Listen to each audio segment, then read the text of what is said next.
And the elusive solution to the Cyprus problem still shimmers in the distance, a castle in the air. That was Assignment from the BBC. I'm Saroja Coelho, and this is CBC Radio 1. Have a great day. Good morning, Manitoba, and hello, Winnipeg. I am Marcy Marcusa, and this is Information Radio. We're live downtown in Winnipeg on 89.3 FM, 990 AM on the app or on YouTube this morning.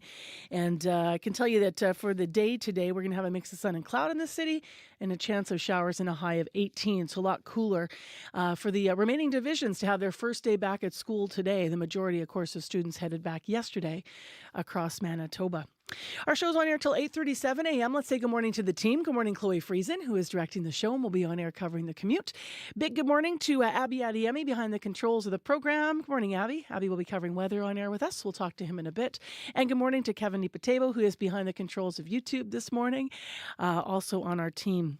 Heather Wells is here also in our newsroom. At 3 minutes to 6 o'clock, we had a lot of developing and very serious news in this city and in our province yesterday, and she's here with the updates. Good morning, yes. And a vigil held last night for the woman who was hit by a police cruiser in an encampment along the river near Osborne Village Monday night. That woman, of course, passed away after suffering those injuries. About 60 people at a vigil last night. And coming out of that vigil, Indigenous groups are now calling for a bigger role in policing the police in Manitoba. We're going to hear what they would like to see as the Independent Investigation Unit is looking into the death of that woman in the homeless camp.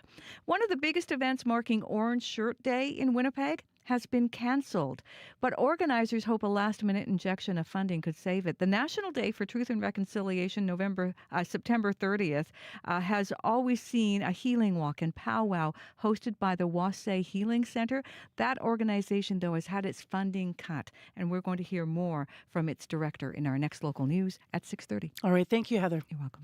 A reminder that if you see anything this morning on your morning commute, you need to reach us. The number to call is 788-3093. Well, on the program today, we will hear more about those top stories that Heather was mentioning developing in Winnipeg yesterday. In addition, we're continuing to talk about school. We're going to hear from a family, a mother who says her child needs a cell phone in class for health reasons.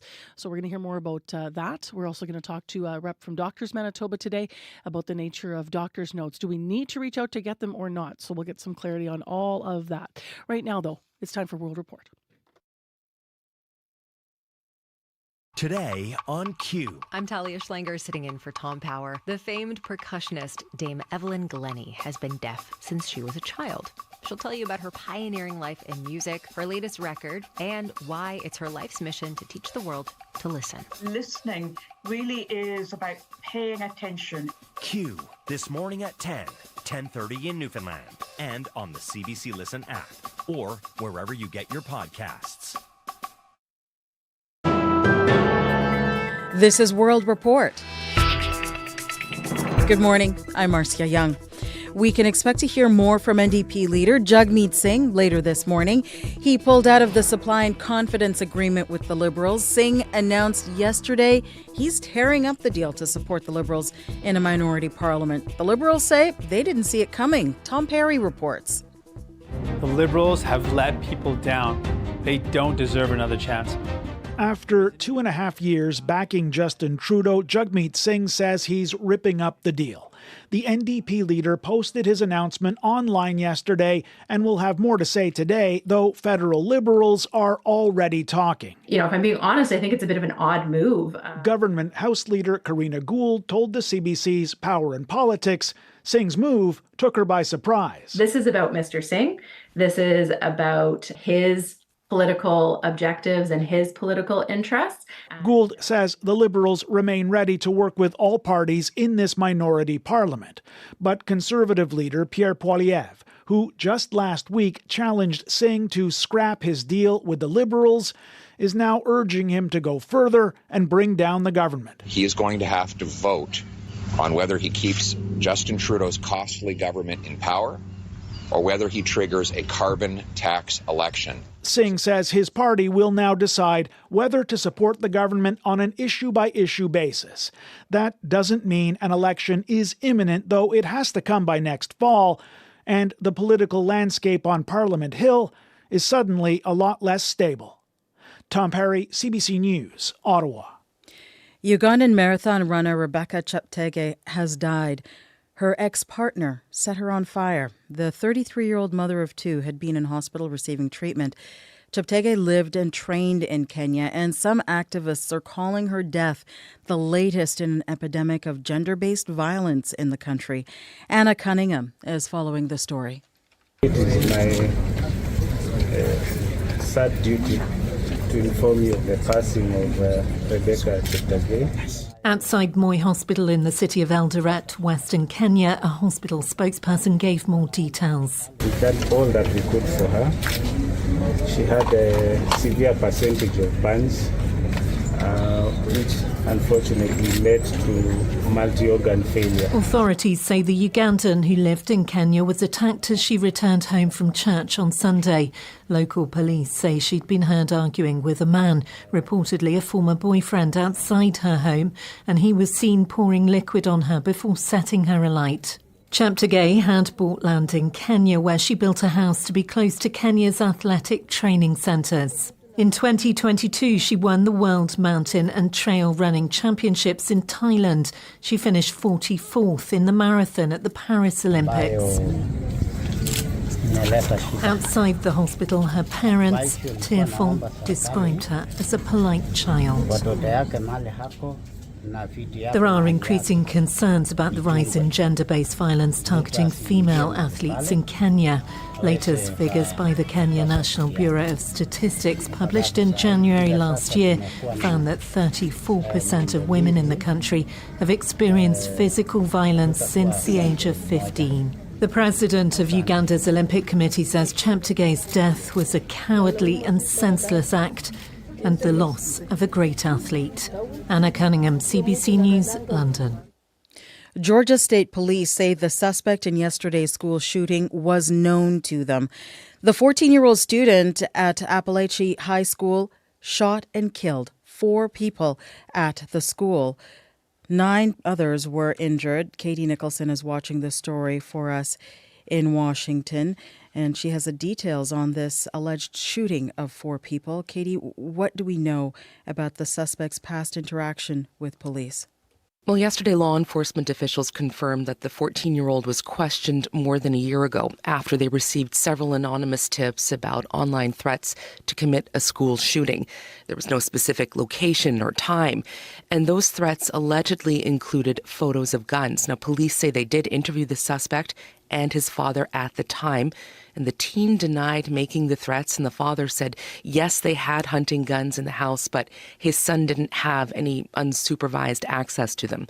County officials did alert local schools so that they could monitor the situation, but police say they didn't have probable cause to take any further action at the time.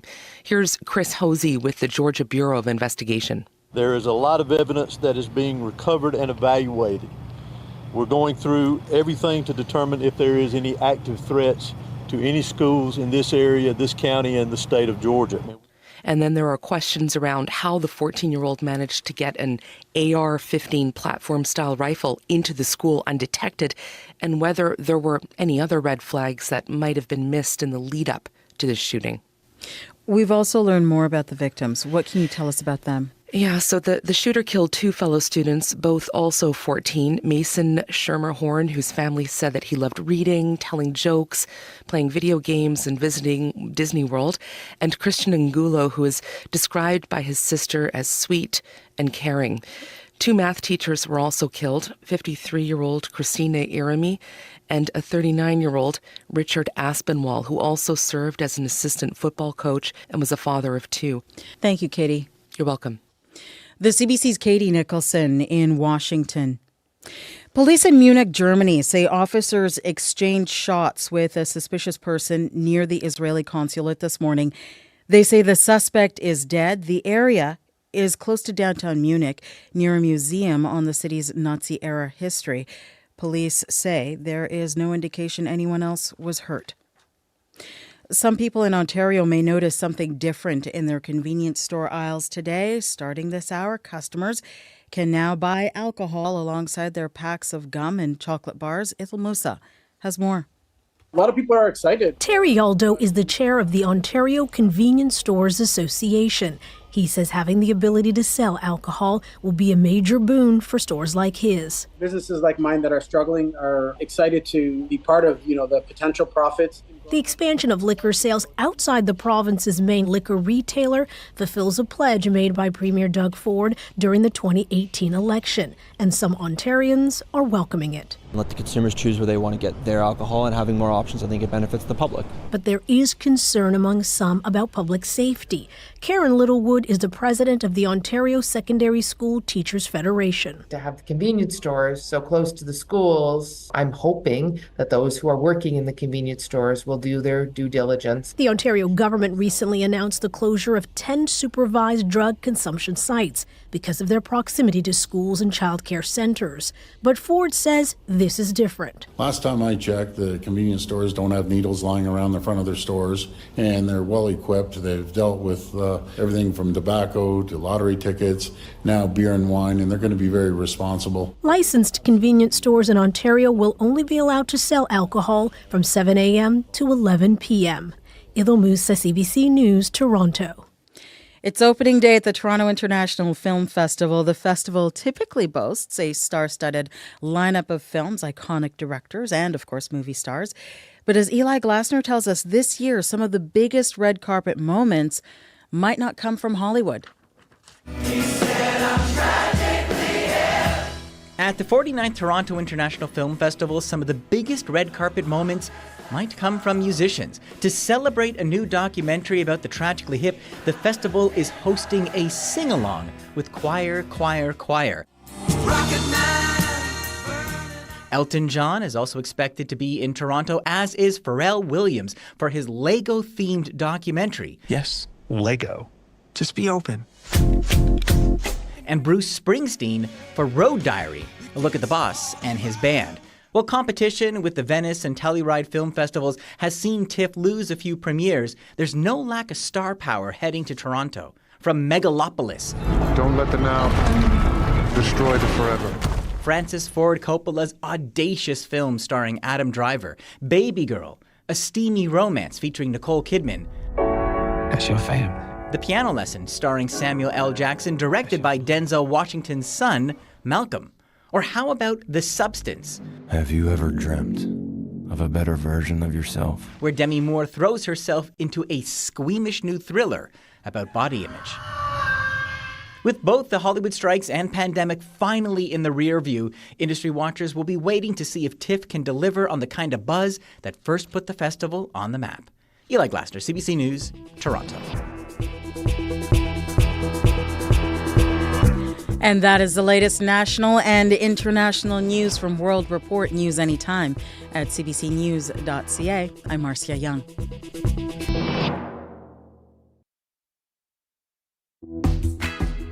Good morning, Manitoba. I'm Marcy Marcusa. This is Information Radio. We're live in downtown Winnipeg where it is misty and 12 degrees. And it's school day number 3. Thanks so much for joining us this morning on the show. This hour on the program, we're going to be talking about something fun happening after you get through the chaos of the first week of school. The Maryland Music Festival. Take the whole family. It's free. It's fun. It's going on in Winnipeg's West End, and we're going to find out more about it and hear some tunes as well. In addition, this half hour, we'll talk politics. We're going to learn more about what happened to the end of the supply and confidence agreement between the NDP and Liberals. That's developing at the federal level yesterday. We'll have some analysis of it and get some reaction as well from the parties. And coming up at 10 to 7 this morning, how important is protectionism from Chinese electric vehicle imports to build a domestic EV manufacturing industry here in Canada? That question remains top of mind, and we'll be talking about it this hour. Also, we obviously have some serious news that has been developing in Manitoba, and Heather Wells is in with our local headlines right now. Hi, Heather. Good morning. Hi. Yeah, calls this morning for an overhaul of Manitoba's Independent Investigations Unit. That is the unit looking into the death of a woman in a homeless encampment Monday night. She died after being hit by a police cruiser. Last night, about 60 people gathered in a vigil in her honor. One of the speakers, who goes by the name Osa Musquas Way says Indigenous people need a bigger role in policing the police. We're going to hear more from her and why she feels that way coming up. As well, 2 Manitoba universities say their bottom line is taking a hit after the federal government decided to limit the number of permits for international students. We'll hear the impact at the U of M and U of W coming up in our next local news at 6:30. All right, thank you, Heather. You're welcome. Let's now get into weather and traffic for today, starting with the forecast. Abby, how you doing? Good morning, Marcy. 12 degrees and partly cloudy skies in the city. It's misty at the airport. It's going to be a cool day. Expect a mix of sun and clouds today. Slight chance of showers late in the day into the afternoon period. That might come with some thunderstorms. Winds will be light, making it breezy as we get into the day. We're going to touch a high of 18. And in other regions, the same condition, a mix of sun and clouds and some slight chance of showers here and there. We'll see highs from 12 to 21. All right, thanks, Abby. Thank you. Abby Adiemi with our weather on CBC. And now Chloe Friesen's in to update the commute. Good morning. Good morning. The Osborne Bridge between Granite Way and Osborne Street is closed today in all directions for construction. Northbound and southbound lanes will be opened for the morning and afternoon rush hours, but during the day, between those times, it will be closed. So expect delays. Use alternate routes. Again, that's the Osborne Bridge between Granite Way and Osborne Street, closed in all directions due to construction. If there is something that is getting in your way, if you spot any stalls or collisions, you can let us know by calling our commuter line 204-788-0. You okay? My brain just broke, Marcy. You know why? Because every number here starts with 788. So you were close. 788-3093. 3093. But if you want to win a contest, it's 788-0893. Because that's not confusing. Great start to the day. It's all right. 6:13 the time right now. You're on CBC.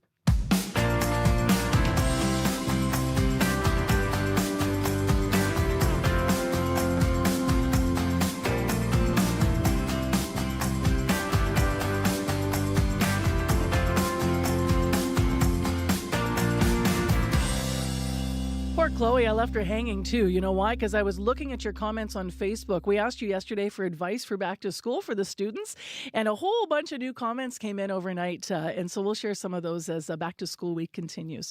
But right now, as I mentioned, if you are looking already forward to the end of the week and you're looking for something to do with the family this weekend that might be free and fun, we've got you covered. Because the Maryland Music Festival is going on Saturday in Winnipeg's West End, and Gil Carroll is the co-founder and artistic director of Real Love Winnipeg that's putting it on, and Gil's up early and on Zoom with us. Good morning. Morning. So the Maryland Music Festival it takes place in, I know, the Food Fair parking lot on Maryland. Who have you got lined up to play and what's going on this year? Yeah, it's going to be amazing. We always have a ton of great local acts performing. The big headliner this year is live band karaoke, which is really sweet because it really includes the whole community. Literally people come and sing with the band some of their favorite hit songs. And then we also have the Haleys, who everyone loves, amazing sort of classic rock sound. Tommy Phil, amazing Nigerian artist. And we're only here for the Snacks, who are an amazing group of 12-year-old kids who are from the area, play really cool, like synthy instrumental music. So it's going to be very cool. We talked about, we're going to play the Haleys in a moment actually here on the show, but we talked about we're only here for the Snacks here at CBC because we thought we wanted to invite them in, those 12-year-olds, and serve them snacks in the studio and have them play. I'm sure they'd love that. Right? They're getting a lot of buzz around town. They're buzzy. Yeah. Tell me a little bit about the history of the festival and what it means to not all of Winnipeg, but also people in the neighborhood. For sure. Yeah. So this event used to be called the Sherbrooke Street Festival, and it's been around for almost 20 years as that event. And then with COVID, it shifted to the Maryland Music Festival. And yeah, it's really amazing for the community and the neighborhood where it takes place. It really brings people together. It's always just a wonderful, easy time. People see old friends and get to catch some great live music. And we're super happy to be a part of it. And, big shout out to Food Fair for letting us use that space and sort of transform it into a mini festival site. There's also, I guess, also encouraging people to explore the area and how it's changed and grown. I know that you're promoting and talking about in your literature for the festival, not just the bands, but also vintage shopping and all kinds of different developing, businesses and things that are represented. How late will it go into the night? Because it starts family friendly, but then it kind of gets a little bit kicking later in the night. Yeah, so we have the vendors happening from 3 p.m. to 9 p.m. The music runs from 6 to 11 in the parking lot, but then we also have an after party happening at the Handsome Daughter. And Good Neighbor is doing the beer garden. So it's really the, West Broadway Biz is really engaging with the businesses in that area to bring them into this event in a really cool way. How's the area doing in 2024? Events like this obviously are a moment, as you said, to get together and to reconnect and to celebrate and have fun. But they also can be a moment sometimes for people to discuss, how they're doing and how they've been. I know during COVID it was about reconnection because people were isolated. But what about now? How are people doing? I think they're doing great. That Sherbrooke Strip is really special, and there's a lot of great stuff happening there. I was just at a meeting at the Handsome Daughter yesterday to talk about the after party, and they've got tons of great stuff happening there, really overhauling a lot. And, there's a lot of amazing people doing great stuff in the area. So we're super stoked to be a part of it. What are you most excited to be doing? Are you going to be, for me, I'd be all up with the bands. Live karaoke sounds amazing. How about you? Yeah, so Real Love Winnipeg is like a concert promotion, festival promotion. So we're big on the music, big on the bands, but we're super community minded. And it's really special to see people just sort of flock to the area, walking in from Wolseley or other parts of West Broadway. It's really cool to just see it fill up and become alive like that. Enjoy it, Gil. We're about to play some of the Haleys to entice people to head out. And I've got the hours here, as you said, starting at 3 o'clock on Saturday. That's awesome. Thank you so much. Thanks for being with us, especially early. Yeah, it's early. Thank you. I never get musical guests early. This is exciting. Take care. Have a good rest of your day. You too. Via Zoom live with us, that's been Gil Carroll, the co-founder and artistic director of Real Love Winnipeg, talking about the Maryland Music Festival.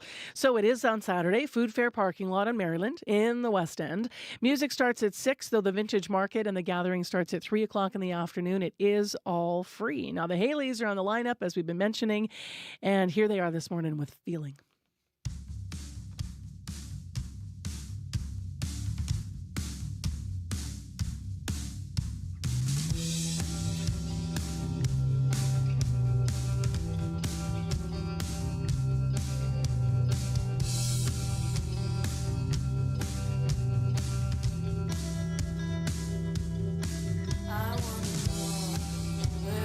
Smile, go look alive because you look dead inside. Oh, don't have to bear with me because you've barely been there. But I still want to know where does it go? And after all this time, you could be there. And after all this time, you could have made me swear to look away, to make me stay. Look alive. Look to the feeling something. Beauty's in my hand. Can't fight what I'm hearing. You're nearing the edge. You're fearing the edge of feeling. And after all this time, you could be there. And after all this time, you could have made me swear to look away, to never let me out of this cage.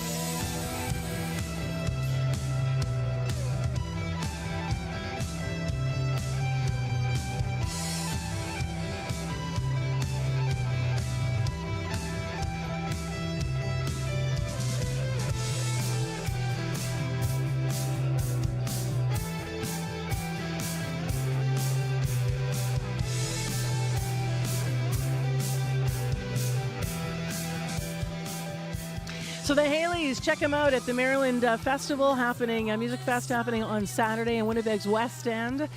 Starts at 3 o'clock, but the music starting at 6 o'clock. Enjoy it. I was saying yesterday on the show just how many great musical events still extend through September. As long as the weather's nice, there's going to be bands out there playing in the city. It is 6:21 a.m. I'm Marcy Marcusa, and thanks for joining us here on Information Radio on CBC. It's misty. It is 12 degrees in Winnipeg. The sky was almost inky out there this morning with those puffy clouds in front. It looked like a silhouette to me when I was coming in early. A high of 18 degrees, so it's going to be a lot cooler than it was yesterday. It was just very sticky yesterday and smoky, especially mid-afternoon and later in the day. So we'll keep an eye on all of that this morning. In Thompson today, by the way, going up north, 60% chance you're going to see some showers and local smoke and a high of 15 degrees for you. Well, up next on the show, let's turn our attention to federal politics. The Liberals are all on their own. The NDP have cancelled the supply and confidence agreement. While it was in place, the deal ensured the survival of the Liberals because they're in a minority government position. That agreement was made in March 2022. It was supposed to last until next June. We'll get some analysis in a moment, but first is some swift political reaction. Here's Canada's Conservative leader, Pierre Poilievre. And now, sellout Singh has pulled a stunt. The sellout Singh stunt today, where he came out and claimed that he was wrong, that the coalition was a bad, costly idea, but he refuses to commit to voting for a carbon tax election. So my message to sellout Singh is this. If you're serious about ending your costly carbon tax coalition with Trudeau, then commit today to voting for a carbon tax election at the earliest confidence vote in the House of Commons. So that was a reaction from Conservative leader Pierre Poilievre. He was in British Columbia yesterday when reporters asked him about this, the end of the agreement. Let's get analysis from Laura Osmond next. She's federal politics reporter with the Canadian Press. Good morning. Good morning, Marcy. So we heard from Pierre Poilievre. What's the NDP saying about why they're doing this? Well, essentially, what the NDP are saying is that they want their guy, Jagmeet Singh, to go mano a mano against Pierre Poilievre with the Conservatives. You know, the Liberals have become a weak partner, according to the NDP. They are not equipped to take on the threat of Pierre Poilievre, who they see as a threat not only to their vision for Canada, but also to all the programs they built in partnership with the Liberals over the course of this deal, including a national dental care plan. You know, there's pharmacare legislation still in the works. And so they want to sort of protect what they have created, and they say Jagmeet Singh is the guy to go against Pierre Poilievre. And to do that, they need to distance themselves from the Liberals, differentiate themselves from the government, and set their guy up for success. And that's why they're doing this now. What do you think, and what's the analysis of the NDP's timing on this? The timing comes as a little bit of surprise, although we knew they were going to have to make this move at some point before the next election. And so there had been speculation for a long time. If I were going to be putting money on it, before yesterday, I would have said it's going to happen next week when all the NDP members are going to be heading to Montreal for their caucus retreat and strategizing about what sort of comes next. But it sounds like this has been in the works for a little while now. You know, back in earlier this summer, Jagmeet Singh asked his team for some kind of exit plan. And they expected to be pulling the plug mid to late August. Of course, we had the rail strike that happened, and the NDP were really unhappy with the way that the Liberals sent the parties to binding arbitration. That put pressure, I think, on the NDP. And then on top of that, last week we had Pierre Poilievre challenging Jagmeet Singh to pull out of the deal and bring down the government. So we saw this mounting pressure happening this fall. I think it would have happened anyways, but it sounds like this had been sort of in the hopper for a little while now. Was it a surprise at all to anyone that he did it at this point? I think so. You know, I think we were all kind of expecting this to be a sleepy week before things really get going next week with all of the parties' caucus retreats ahead of the session. So it wasn't a surprise that it happened, but I think the timing this week came as a bit of a shock. And what about what they said about it? I'm just curious what your thoughts are on that, Laura, looking at analyzing this politically, that they're positioning Jagmeet Singh to be the one sort of that can beat Pierre Poilievre should he stay ahead, which he has been ahead in the polls. When you look at previous elections or you look at how the NDP are doing right now versus how the Liberals are doing, is that what are the thoughts on that strategy? Well, I think the NDP and Jagmeet Singh are looking at Jack Layton's legacy and sort of pulling a move out of his playbook. And typically what happens when the Liberals are sort of suffering is that they bleed support on the right, but they also bleed support to the left, and it really benefits the NDP. We're not seeing that in this case. Both parties are sitting at about 20%, where the Conservatives are kind of soaring. And so I think they want to look to capitalize on some of those Liberal votes, present themselves to be the option for the progressive voter, and try to start winning back some of those orange and red voters that have gone to the Conservatives under Pierre Poilievre. But to do that, they need to really shed the toxic brand that they've become associated with under the Liberals. And so they're in a bit of a tricky situation where they now need to differentiate themselves from the Liberals and from the government, but they want runway to do that. And so in order to have that runway, they may need to continue to prop up the Liberals. So they have a tricky sort of job ahead of them to try to communicate where they're at. They do. And speaking of propping up the Liberals, can you remind the listeners of the moments in the next session where Liberals are going to be depending on support from the NDP to keep the government in place? Yeah, I mean, essentially what's happening now is the Liberals are back in a traditional minority situation where every time they want to get something done, they're going to have to look for allies. So this is not necessarily going to mean that the NDP are going to stop supporting the Liberals. They say they're going to take this on a case-by-case basis. And so, they can look to the NDP some more. They can also look to the Bloc, and this might open up some interesting opportunities for the Bloc to get some concessions for the Liberals this fall. And of course, they can look to the Conservatives for certain things. If immediate action is needed to protect the economy, for example, they may look to the Conservatives for that support. There's going to be confidence motions. I think the Conservatives are going to want to really test the NDP by putting confidence motions forward and essentially challenging the NDP to bring down the government. The Conservatives are quite keen for an election right now. And of course, big decisions about money are also essentially a confidence vote. And so we have the fall economic statement coming up where, it could bring down the government if they don't have the support of the House. And so these are going to be really difficult decisions for the NDP to make in particular. Thanks for the analysis, Laura. Appreciate your time today. Thanks so much for having me, Marcy. Yeah, that's Laura Osmond. She's a federal politics reporter with Canadian Press. We reached her this morning in Ottawa. I just want to remind you, when we're talking about federal politics, we have a by-election coming up this month in Manitoba in Elmwood-Transcona. So the date for that is September 16th. But we are going to be out actually next Thursday, September 12th, hearing from the candidates. So we've reached out to all the candidates that are running in the by-election. We've invited them to be on our program next Thursday. And we're going to be live out in communities. So we invite you as well if you have questions or your residents or concerns to join us or to write to us here at CBC. And you can write on my Facebook page or radio893@cbc.ca is an email. But we're going to be live at The Elm, which is on Henderson Highway. It's a restaurant in Elmwood. And we hope to see you there. So we're on location next Thursday. I'm Marcy Marcusa. This is Information Radio. And thanks for being with us this morning, and hopefully yesterday, first day of school, went well. I love seeing all the photos all over my streams and social media feeds of everyone's first day back pictures. The one little picture of a dog in the window said the sad ones left at home as the kids left for school. I thought that was kind of sweet. We have business news coming up here. If you're a regular listener, you know this. But Christelle Ramlicam will join us today. Today, she will give us some analysis of her own on the Bank of Canada, which did cut its key interest rate a quarter of a point to 4.25% yesterday. So we had analysis before it happened, and it happened exactly as Christelle expected. Now she's going to let us know what the impact is. Also staying with finance, she'll analyze how some banks are rethinking their strategies about home mortgage competition. So if you're a homeowner, you might want to stay tuned. Right now, your CBC Winnipeg News. This is CBC News.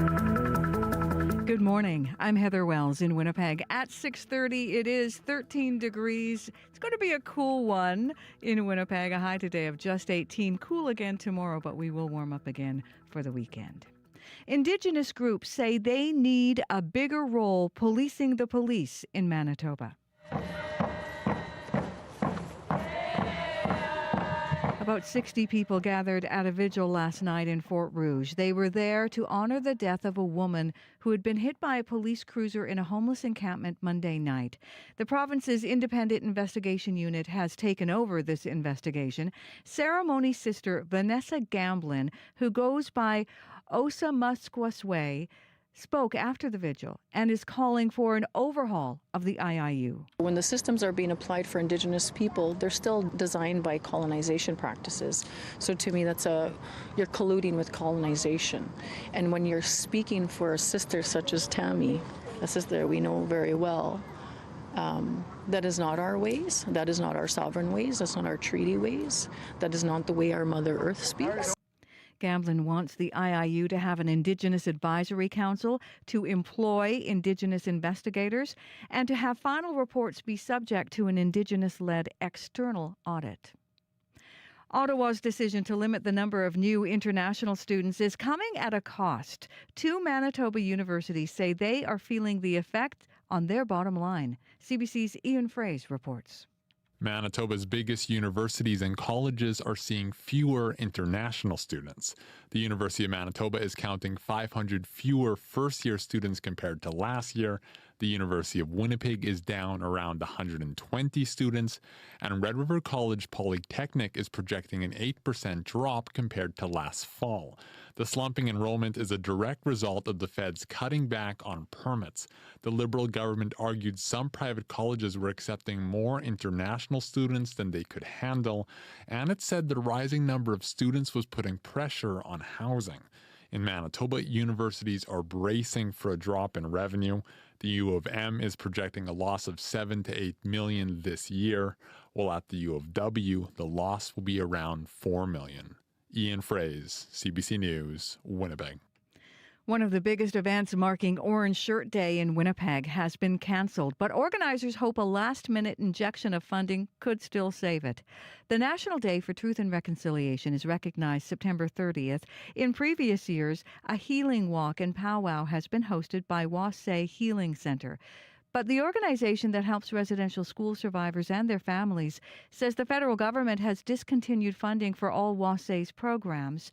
Wayne Mason is the director of operations. This is not just a Wasay thing. This is affecting a lot of people. So hopefully that some other people are willing to support and step up and support and assist Wasay and maybe possibly having the event continue. I don't know.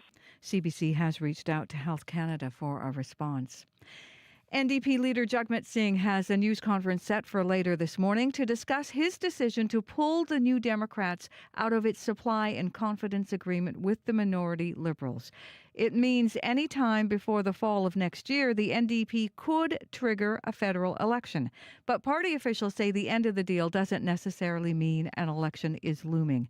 Conservative leader Pierre Poilievre calls the NDP move a, quote, stunt, and is challenging Singh to bring down the government at the first opportunity. You can hear the latest national and international news coming up on World Report at 7. A candlelight vigil was held last night in Calgary for a beloved hockey player. Go, Johnny, go, go. Hundreds of mourners gathering outside the Saddle Dome to honor the late Calgary Flames star Johnny Gaudreau. Gaudreau and his brother Matthew were killed last week while bicycling, hit by a suspected drunk driver in New Jersey. Canadian hockey legend Lanny McDonald spoke at the vigil last night. And I pray it leads people to make different choices in the moment so that no other family will have to endure what the Gaudreaus now face. Gaudreau wore the number 13 hockey jersey, and the Flames plan 13 days of tribute. Meanwhile, the drunk driving suspect will make a court appearance today in New Jersey. You can find more news updated throughout the day. Just head to cbc.ca/Manitoba. All right. Thank you, Heather Wells. You're welcome. Before we get into weather and traffic here, Abby, should we share more of these comments that are coming in? Oh, please do. So yesterday, as you know, we asked listeners, what their advice was to students going back. Most divisions went back yesterday. There's still some that today's the first day of school. So good morning. Get up if that's you. But I love this because one person simply wrote in, here's their advice to students. Math is fun. And I love that because today in the show, we're going to talk about something called math trauma. There's a new book out to help teachers and students and families, actually. Well, after 7 o'clock, we'll talk to the author because a lot of people don't think math is fun. So thanks, Monica Halton, for writing in. Nasli Sharma wrote in, listen to CBC at least once a day. So I did not pay Nasli to write in. Laurel Sigurdsson said, do your homework so you're prepared for the next step and you can take full advantage of what your teachers and your systems are offering you. Also, listeners writing in, find out what you're interested in, students, and do well at it. Focus on it to build your career. Chris Hearn being cheeky, don't use your phone in class, bring a Game Boy instead. Got to have a cheeky comment. Also, Barbara Graham North saying, above all else, students resist peer pressure and be kind. There's more comments than that online. If you want to weigh in with some advice for the students, get them motivated for back to school, you can always write to us. And if you're a student as well, student to student advice is welcome too. 788-3205. I think we're going to move this to listener lines today. 788-3205 if you want to call us. And we'll get some of that advice on the air as well. Abby, you have one to add to the list. It looks Mine would be pack a surprise snack. If you're a new student, during that lunch break, just offer your friends and say, hey, you want some? And that's I'm just saying. Oh, like a shareable snack, Yeah. not even just like in your kid's lunch bag. I like that. A surprise one. Just share. Nice. And know if your friends at lunch want sweet or salty snacks, because True. How many donuts have I offered you? Oh, Marcy. A salt guy. All right, let's get into what's going on in the forecast. Yes, we're expecting a mix of sun and clouds across the province today. We're going to see showers and thunderstorms in a lot of the regions. Winnipeg, it's going to be feeling like fall today and tomorrow. However, we're going to be warming up back for the weekend. The normal high for this period of the year is around 20, but we will only get to 18 today, and we expect that mix of sun and clouds throughout the day. Right now, it is 12 degrees in the city. Brandon is at 7 and mainly cloudy. We're going to also see a mix of sun and clouds, a slight chance of showers and thunderstorm later in the day. Highs will get to 21. Moving north to Thompson, where it is -1 at this time. We're seeing some foggy patches here and there. We should expect some clouds to roll in. We have a good chance of showers and thunderstorm along with local smoke for that region. The highs would only get to 15. Further north in Churchill, it is cloudy at 6 degrees. The day will start with these cloudy conditions, and then it would shift to a mix of sun and clouds, reaching a high of 12. And that clouds is still going to stay with you for the most of the day, as temperatures would drop to about 2 degrees later in the night. Dauphin is at 8 and clear this time. Today includes a mix of sun and clouds, a slight chance of showers and thunderstorm. Expect light breeze and high of 18. Gimli is clear at this time. It's at 11 degrees for the Interlake region. Expect a mix of sun and clouds, and then a slim chance of showers and a risk of thunderstorm later in the day. The high will be around 18. Steinbach clear at 11. Morris clear, 12 degrees for the Pembina Valley region. Today we're going to see a mix of sun and clouds, a slim chance of showers and a risk of thunderstorms in the forecast also. And the winds will be light from the north. We're going to see high of 19. We're just going to see high ranging from 12 to 21 for the most of the province today, with breezy conditions in some areas, and then tonight will be partly cloudy with a continued chance of showers and thunderstorm, and temperatures will be dropping to between 2 and 9. But right now, Winnipeg, we are at 12 degrees. Chloe just shook her head when you said temperatures between 2 and 9 overnight in that region. I know. You okay over there, Chloe? I'm all right. Transitions are hard. Transitions are hard. All right, let's get into what's happening in the commute. Can I give one piece of back to school advice? Oh, yeah, sure. And this is for our university students out there. Okay. Find one friend in each class. Make a new friend in each class. Bonus points if they have nice handwriting, because notes and having someone to give you notes if you miss a class comes in handy. Oh, I like that. So make a buddy every class, because also then you have a friend, but you also hopefully get some good notes out of it. I like it. I'm turning to the commute.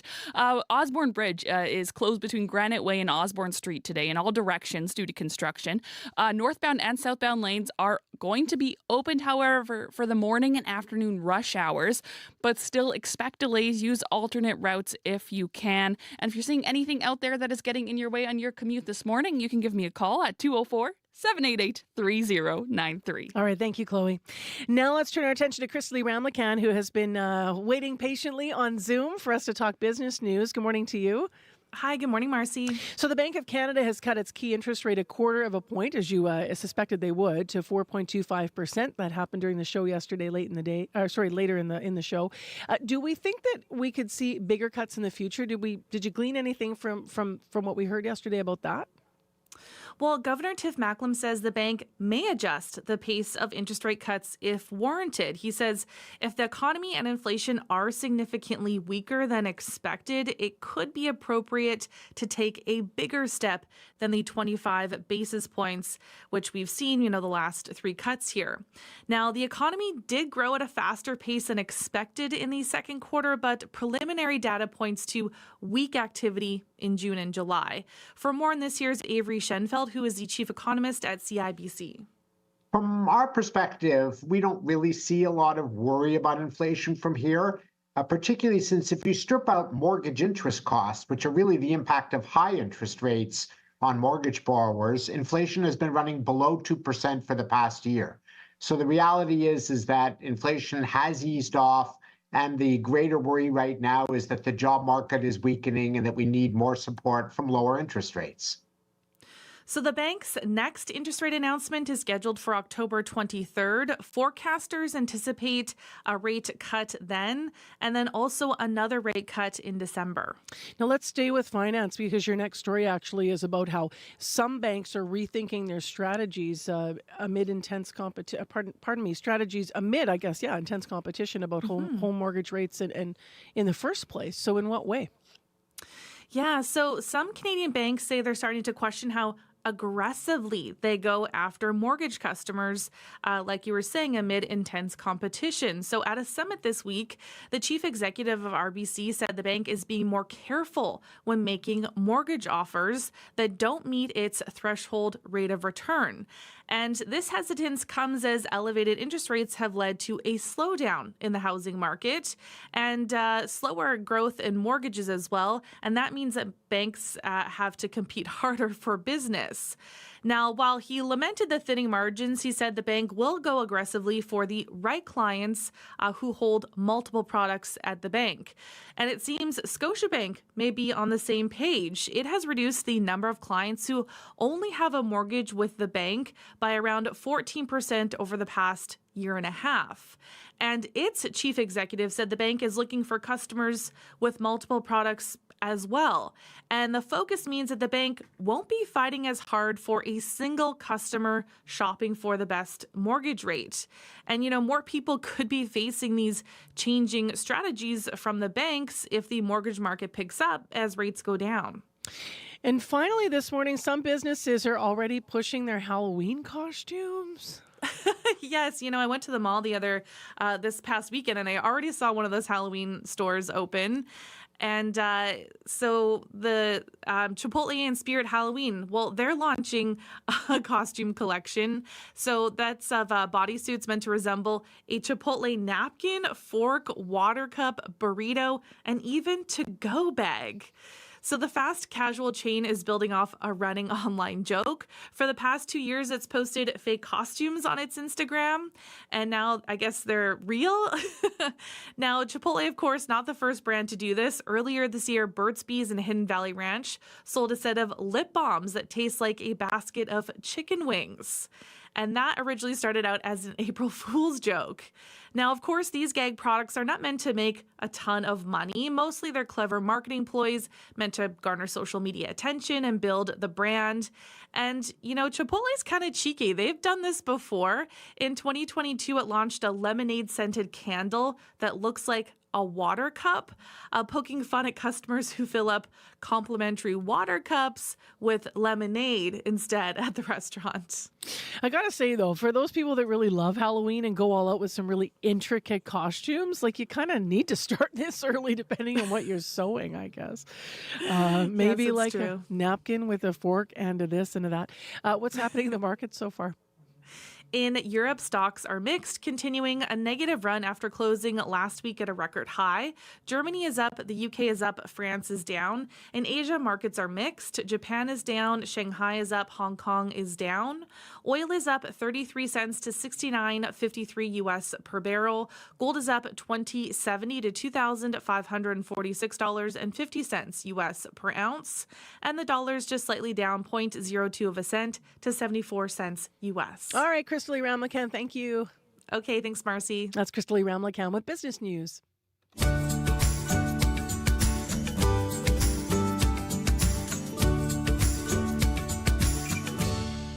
Well, with September officially upon us and with the end of summer looming, at least, Yassine and Shontario are here this morning with one last musical taste of vacation. And it's literally named for the season. This is a song called All Summer.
Love that. That was, if they still say this, a bop. I know I sound like I'm really old right now, but Yassine and Shontario, if you want to get that, they're out of Oakville, Ontario. The tune's called All Summer. Their debut album's called Just Try, and it's not yet out, but it is coming out in October, so you can get that on your playlist. Love that. Our whole team was remarking on when the sax came in. It was like, oh, okay, the sax is unexpected, kind of like early 80s vibes with the tunes, right?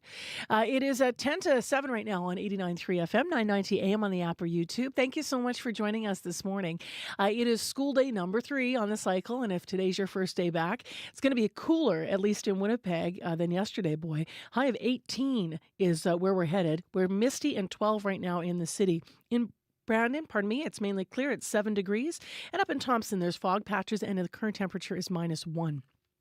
Well, let's talk about something that was developing internationally. Canada's move to impose 100% tariffs on Chinese electric vehicles is not being received well in Beijing.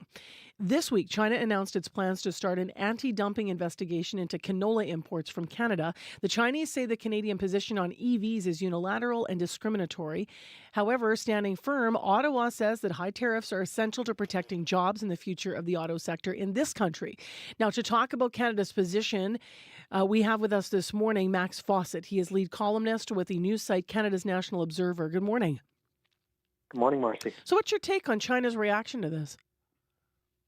It's pretty predictable. I mean, this is sort of how I guess if you decide to put a tariff on something another country is exporting, they find your pain point and return the favor. It's kind of why tariffs are.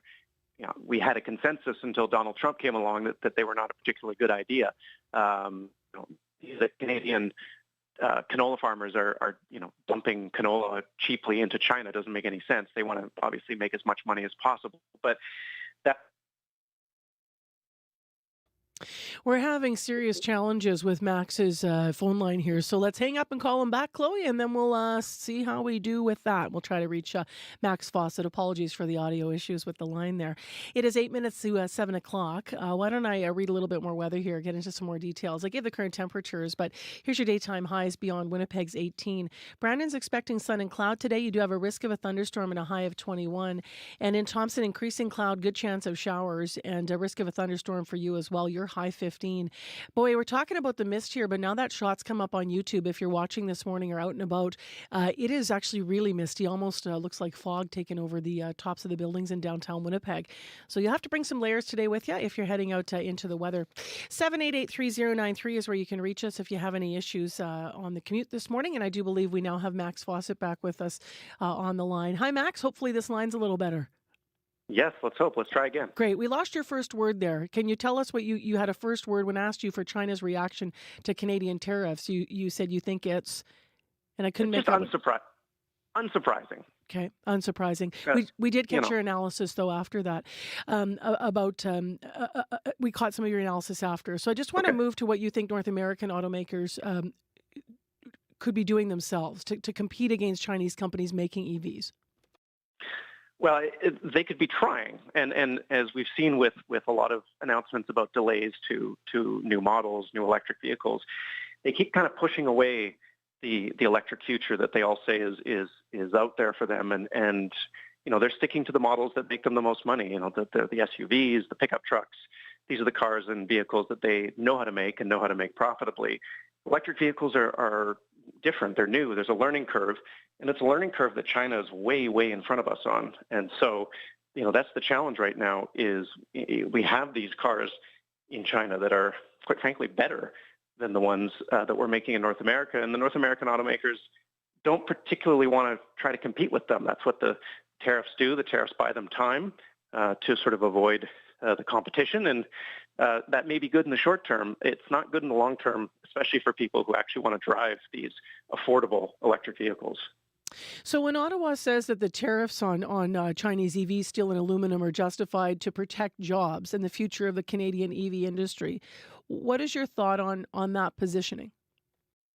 It's a bit much. I think the truth of the matter is we have to be in step with the Americans on auto policy. We've had to be in step with them, for decades now. And the Americans came out in front a few months ago with 100% tariff on EVs. And we really do have to kind of match the things they put down here because our economies are so integrated and the auto sector is so integrated between the two countries. So we are kind of at their mercy. And, we, especially with the American election coming up, with the possibility of Donald Trump getting back into office, we remember the chaos that created in the sort of trade side of things.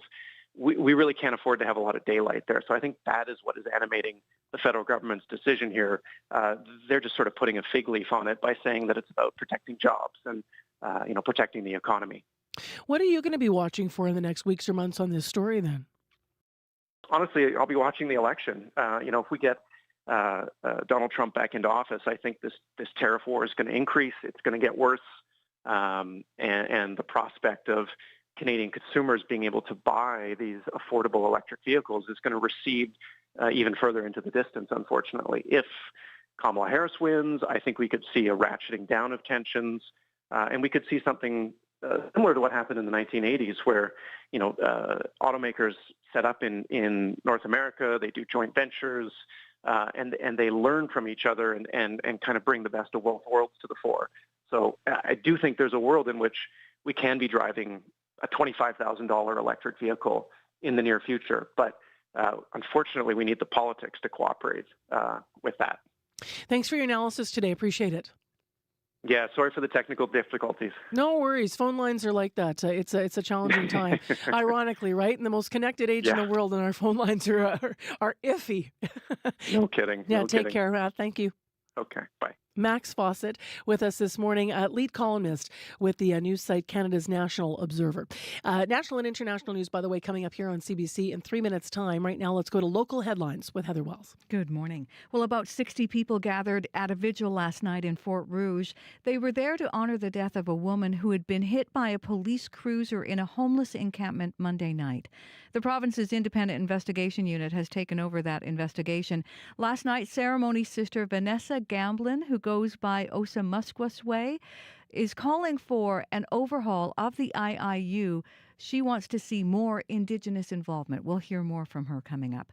And one of the biggest events marking Orange Shirt Day in Winnipeg has been cancelled. The National Day for Truth and Reconciliation comes every September 30th. A healing walk and powwow normally is hosted by the Wasay Healing Centre, but that organization says they've had to cancel this year's edition after federal funding was cut.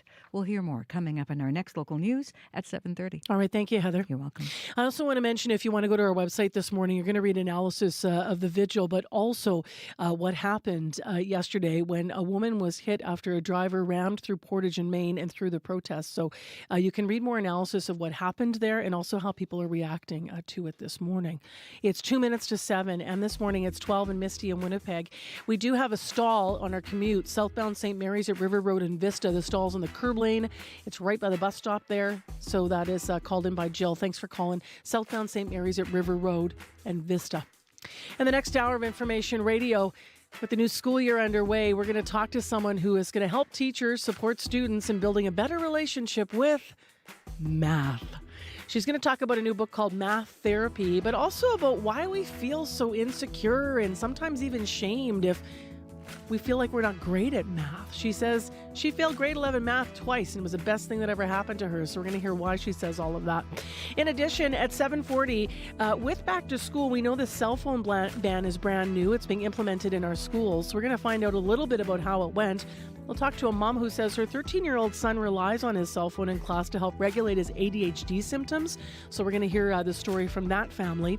And then we're going to follow it up by talking with a Winnipeg pediatrician who will clarify for us whether or not you need a doctor's note if your child needs to have a cell phone in class. And how do you address that with the schools? So we're in early days with this new ban. We'll dig into it in the next hour.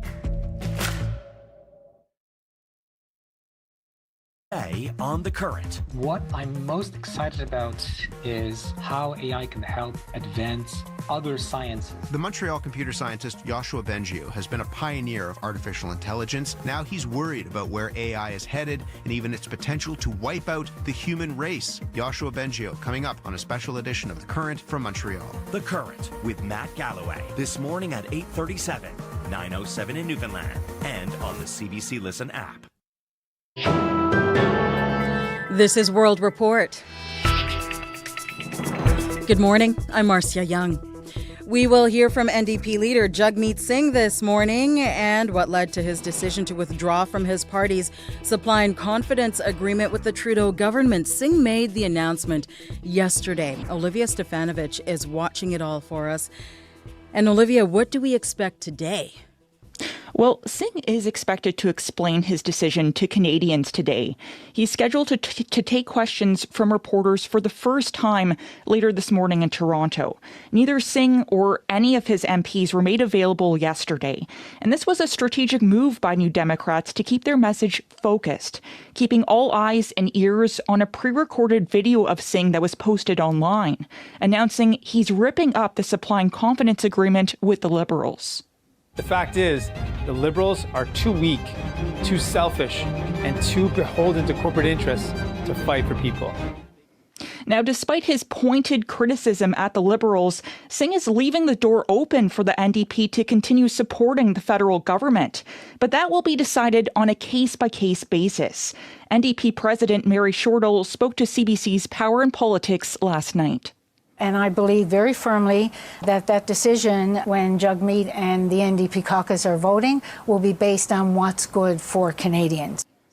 But this move also gives the NDP the opportunity to distance itself from the federal Liberals, positioning Singh as a real alternative to Conservative leader Pierre Poilievre, ahead of two key upcoming by-elections for the NDP in Montreal and Winnipeg later this month, and the next federal election, whenever that will be. Olivia, tell us about some of the reaction. Well, the federal government says this move took them by surprise. It was just last week that Liberals said they believed their deal with New Democrats was solid and would hold until next summer. And that was the plan. Now, here's how the Prime Minister reacted to this news yesterday.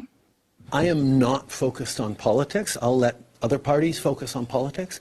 I'm focused on actually delivering the things that Canadians told me this summer they need. The Liberals are already fundraising off of this message. They're also accusing the NDP of caving into pressure from Poilievre, who egged Singh on last week to break up with the Liberals. The Conservative leader is now urging Singh to trigger a federal election and side against the government in a vote of non-confidence this fall. Thank you, Olivia. You're welcome. The CBC's Olivia Stefanovic in Ottawa.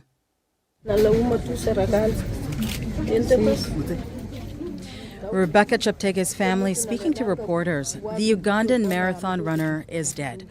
Her mother says the 33-year-old was a good child and very polite.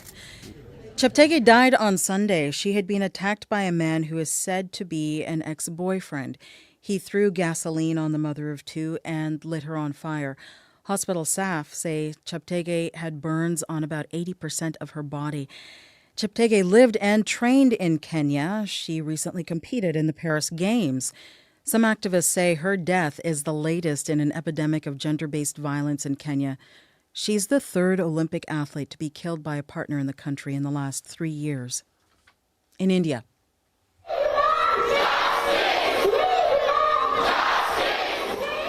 Huge crowds continue to fill the streets in Calcutta. It has been nearly a month since the death of a trainee doctor there. The woman was raped and murdered in the hospital where she worked. And people across the country are demanding justice. The CBC's Salima Shivji spoke with the murdered woman's father in his first Canadian interview. The shouts ring out for justice as thousands gather in Calcutta to light candles and pray for the victim of a rape and murder that sent shockwaves throughout India. It's been nearly a month since the 31-year-old trainee doctor was assaulted and killed while on a rest break during a long shift at the public hospital where she worked. Her father, who can't be named under an Indian law that protects the identity of the victim, is inconsolable. Our days start with us crying and end the same way, he says. Everything is over. His only daughter came from a poor family, but worked so hard to become a doctor, he says, only to have her dream ripped from her. The victim's father says all the family can do now is push for justice, even though he's convinced the police were initially trying to suppress the case and not investigate fully. One man, a hospital volunteer, has been arrested and charged for the murder. A Supreme Court hearing for an update on the ongoing investigation was postponed today. And outside the Kolkata hospital, there's still anger and fear. And we are all very shook to the core, says Dr. Lahari Sirkar, also a resident at the same hospital. We are working with lots of basic amenities. We do not have a proper restroom. Even we do not have proper security deployed here. The hospital has promised change and more safety measures to protect female doctors, but Sirkar is not holding out much hope. She says security reforms proposed 5 years ago for public hospitals were never implemented. Salima Shivji, CBC News, Mumbai. Police in Munich, Germany say officers exchanged shots with a suspicious person near the Israeli consulate this morning. They say the suspect is dead. The area is close to downtown Munich, near a museum on the city's Nazi-era history. Police say there is no indication anyone else was hurt. Officers did not release any further details about the suspect or his firearm. The first phase of the sexual assault case involving 5 former World Junior hockey players begins this morning. A jury in a London, Ontario courtroom will hear pre-trial motions. The men are accused of sexually assaulting a woman in a hotel room after a Hockey Canada gala in 2018. The players all went on to have careers in the NHL. Kate Dubinsky has the story. Their trial isn't scheduled to begin until September of next year. But this week's pretrial legal arguments will lay the groundwork for what evidence will be heard by the jury. Cassandra DeMello is a criminal defense lawyer who isn't affiliated with this case, but has worked on many other trials and argued many pretrial motions. They can oftentimes help the trial itself be more focused and be more tightly run. The accused hockey players have been given permission by the judge to not attend this week's court proceedings. Michael McLeod, Cal Foote, Dylan Dubé, Carter Hart, and Alex Formanton have pleaded not guilty to sexual assault charges. The charges stem from a Hockey Canada gala in 2018. They're accused of sexually assaulting a woman in a London, Ontario hotel room. The victim's identity is covered by a publication ban, as are the pretrial motions. Kim Dubé is a criminology professor at the University of Moncton. She says legal and gender-based violence experts will be watching all proceedings closely. We must think of the impact on not only the survivor in this case, but survivors all over the world. This week's pretrial motions could determine whether the complainant can testify via closed-circuit TV and where the accused will sit during the trial. Kate Dubinsky, CBC News, London. An important community hub for Nunavut Hamlet is almost back up and running. Fire destroyed the local grocery store in Whale Cove last week. Residents came together to transform their community hall into a fully functioning temporary store. Juanita Taylor has more. Yeah, we're back on our feet again. Once the store opens, we're back on our feet, and it should roll out pretty smoothly. Whale Cove Mayor Oliver Shipton is feeling more optimistic now that a temporary store is going to open soon for his 500 residents. Right now, they're just finishing up a permit, and then we're just finishing up a lease to the building, to the co-op, so they can insure it and allow people in the store to purchase foods. On August 30th, a fire burned down their only store, the Isati Co-op, and everything in it.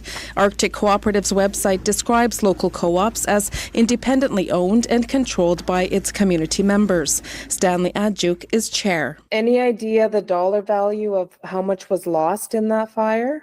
I couldn't even think, but it's in the millions. Adjuk says since the fire, no one in the fly-in-only community was left hungry. The community's been very appreciative towards people collecting donations and getting food hampers, and even people from Rankin coming in by boats bringing personal stuff. And for the food hamper, we were all overwhelmed. How much more can we thank these people? Until the new store is built, hopefully by next September, supplies will have to come in by sea lift. As for the temporary store, it should be open by the end of the week. Juanita Taylor, CBC News, Rankin Inlet, Nunavut.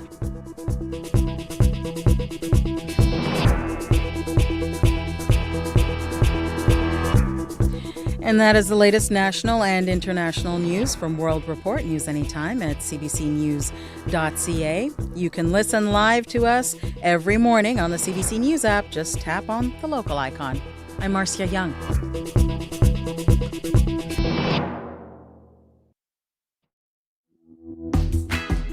Well, good morning, Manitoba, and hello, Winnipeg. I'm Marcy Marcusa. This is Information Radio. We're live downtown on CBC, 89.3 FM, 990 AM on the app or on YouTube. A lot cooler today. If today's your first day back, a couple divisions still have that situation. You're looking for a cooler start. High of 18 degrees in Winnipeg today. We'll get more into the forecast in a moment. So speaking of school, day one behind us with the new cell phone ban. We're going to touch base with a family today to find out how it went for them, because we have a mother on who says her 13-year-old son relies on his cell phone in class to help regulate his ADHD symptoms. So we're going to hear more about that. Also, we'll get some clarity about what parents should do if they feel their child needs to have their cell phone with them in the classroom for a medical reason. So we're going to talk to a Winnipeg pediatrician and hear more about Doctors Manitoba and what they have to say. So stay with us. Plus, in a moment, a really, really interesting interview about math, and specifically about how people can have a better relationship with math. There's a new book out that supports teachers and students, but an educator has written this. She says the best thing that happened to her was failing math twice in grade 11, and we'll hear why so many people are, it's pretty common, intimidated by math, and how to get over that and move forward. So stay tuned. That's coming up. Right now, we have other developing news in Manitoba, and Heather Wells is here with those headlines. Good morning. Yes, there are calls today for an overhaul of Manitoba's Independent Investigations Unit. That unit is looking into the death of a woman in a homeless encampment on Monday. She died after being hit by a police cruiser. Now, last night, about 60 people gathered in a vigil in her honor. One of the speakers after the vigil is ceremony sister Vanessa Gamblin. She goes by Osa Musquasway. She says Indigenous people need a bigger role in policing the police. We'll hear more from her coming up. And two Manitoba universities say their bottom line is taking a hit after Ottawa decided to limit the number of permits for international students. Those stories and more coming up in our next local news at 7:30. Thank you, Heather. You're welcome. Abby Adeyemi here with our forecast now. Abby? It's going to be a cool one in the province today. Winnipeg is foggy at this time at 12, respecting the mix of sun and clouds today. A slight chance of showers in the forecast late this afternoon. We might see some thunderstorm to come with that. The winds will be light, making it a breezy one. Temperatures will get to 18, and for tonight, we're going to see partly cloudy skies continue with a good chance of showers and possible thunderstorms. Then that wind will be easing off, becoming calm as we get into the evening, though temperatures will definitely be dropping to 9. In other regions, that's the same thing. We'll be seeing highs would get to between 12 and 21. Thompson is currently at -2 with fog patches. It's 6 degrees in Churchill, and then down south, we're seeing temperatures 6 in Dauphin, and then for the rest of the regions, we're looking at 11 all the way down to Morris. And the sun is already making its appearance in Dauphin. So that's the situation. 12 degrees in Winnipeg, and we're heading to a high of 18. All right, thanks, Abby. Thank you. And Chloe Friesen, how's the commute rolling now? Yeah, not too bad. We did get a call on the commuter line from Jill, who mentioned that northbound St. Mary's at River Road in Vista, it kind of just splits off into those two roads there. There's a stall in the curb lane. It's just by the bus stop there. So that is part of your commute. Just be aware of that and maneuver around. And if there's anything else that is getting in your way on your commute this morning, we'd love to hear from you. 204-788-3093.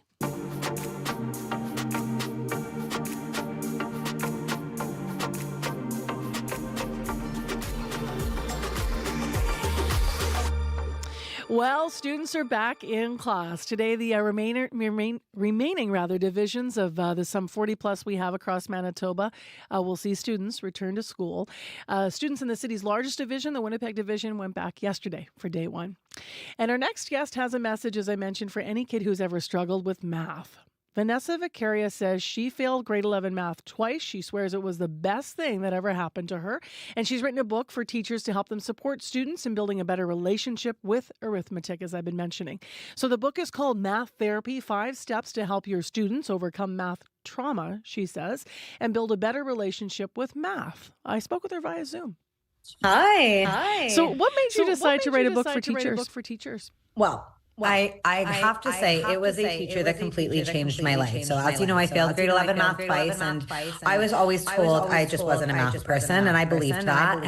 And after barely scraping by in summer school, I ended up with the most amazing teacher in grade 12. I walked into her classroom and I said to her, "You're going to have a lot of trouble with me. I'm not a math person." And she looked at me and said, "That's not a thing." And my entire life changed. I ended up with a 98% in grade 12 math. I went on to become a math teacher. But more importantly, the seed was planted of, oh my God, I've gone through my whole life thinking I'm not a math person. What other limiting beliefs do I have that have been holding me back? And I just think teachers have the most incredible opportunity to show students that they're more capable of math than they've been led to believe. And it's a gift, and it's life-changing far beyond the classroom. So let's talk about your title of the book, because a lot of people might use the term math anxiety, but you actually say math trauma. What's meant by that? So, math anxiety we're very familiar with, but that's kind of the symptom. It's like, you're short of breath, you blank out, you feel really nervous. Math trauma is often what's underlying that math anxiety. And, I know people are kind of like, what trauma? That seems so dramatic. But the way I want us to understand math trauma, all it is a negative experience with math that sticks with you long after the experience is over. Maybe you were told you weren't a math person, that you didn't get the math gene, that you're not as fast as a sibling, that you know what, don't even bother. You have other strengths, work on those, that you got the right answer, but you got it the wrong way, so it's not valid. These things stick with us. And I know a lot of adults listening probably feel this, and they prevent us from being open to learn. We shut down, we decide math is something we can't do, and we shut ourselves off from it. And I think it's not that I want everyone to go out there and take a calculus class. That's not it.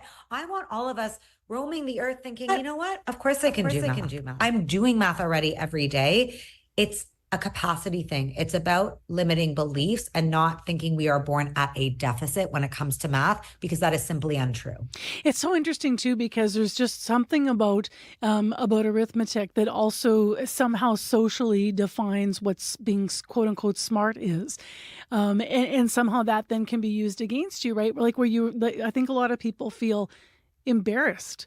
And then that stays with you. I don't know if that resonates with you at all, given that you were told you're not a math person. Well, I thank you so much for bringing that up. I talk about this a lot in the book. We use math as the measure of intelligence. We don't call Picasso smart, or Mozart, right? We use these other words, talented, this, that.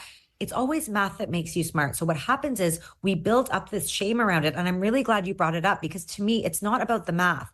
It's about the sense of self-worth that we lose when we think we can't do this thing that is used to define intelligence, which, by the way, is nonsense. Like, there's no reason for math to make you any smarter. It's just a skill, right? But because of the weight it holds, and because of all the fear of, the STEM jobs, and you need math to be successful and this and that, it really harms kids when they think that it's something that they're born unable to do. Yeah, agreed. So what are some of the strategies then to get over some of that? Like you lay out in your book to help teachers support students who, in creating a more positive relationship with math, especially those that already might be feeling sort of insecure about it. Mm-hmm. And I also want to point out, this book is designed for teachers, but any parent can use this book, because there is no strategies. I mean, you might love math, but if you don't, none of these strategies involve math. They're all about mindset. So two of the things I'll bring up, first of all, we need to stop with the whole point of math is to get the right answer. Okay. There's so much pressure. Think about it. Think about us as adults in life. We are faced with problems every day. Often, I don't know, the sink breaks. We get in a fight with a friend. We have to pick up our kid and our car breaks down. I don't know, whatever it is. You often don't know that you're going to get to the right answer. You just know that you need to try something immediately. Often we try a whole bunch of things before the problem is solved.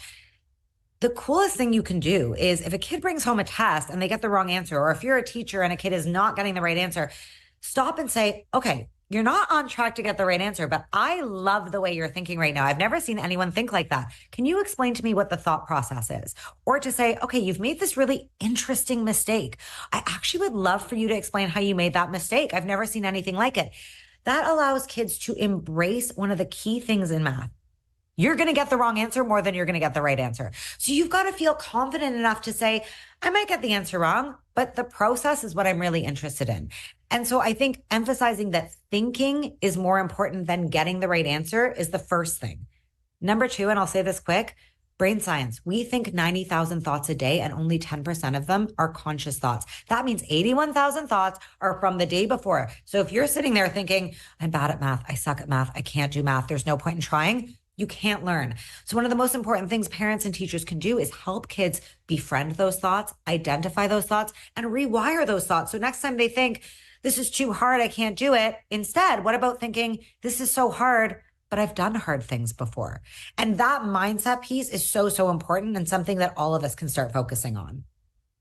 Anything to leave us with this morning? If someone still says, it sounds good, but I've got all this anxiety and dread. And how would you encourage maybe a student to have that relationship with a teacher, to even go to a teacher after and say, can you help me in a different way? Because I'm still not getting it. And actually, if I'm honest, I'm stressed about it. I love that. First of all, say that. That's an amazing thing to say. But here's what my I'll say. sister's a math teacher. So she's taught me a thing or two as well. I think one of the most important things for students is to go into class with the idea that the only reason you're there is to learn more about yourself as a problem solver. This is an incredible opportunity. Math is the means, it's the gateway, but in life, we're going to have a ton of problems we don't know how to solve. So what about going into class and using this as an opportunity to learn about different ways to solve problems, what your reactions are when you feel scared or ashamed? Where is that coming from? Really get to know yourself in this low stakes way. Because in life, these are the skills you're going to want and need, and math is just a way to get you there. I personally speaking, I have to say, I think I've spent my whole life understanding. I'm great at understanding percentages. I'm terrible at doing long division.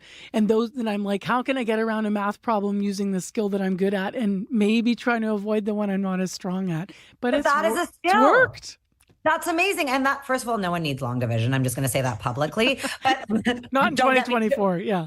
Don't cancel me. But seriously, that's what I'm talking about, is that idea of getting to know yourself. I'm horrible at spatial reasoning. Like, you don't want to be in a car with me. I'm a very safe driver, everyone. But I mean, you don't want to watch me parallel park. The point is, we all have skills and strengths, and we can all strengthen the ones that are weaker.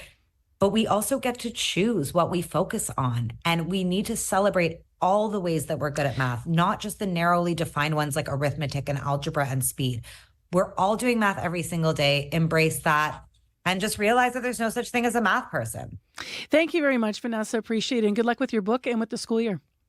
Thank you for having me. About her book that is just out this week. It's called Math Therapy, 5 Steps to Help Your Students Overcome Math Trauma and Build a Better Relationship with Math. By the way, she's also founder of the Math Guru Tutoring Center, which is located in Toronto, and you can find them online. For breaking news as it happens, stay with CBC News. For the latest updates and what it means for Canadians, stay with CBC News. When the biggest stories break, both at home and around the world, stay with CBC News.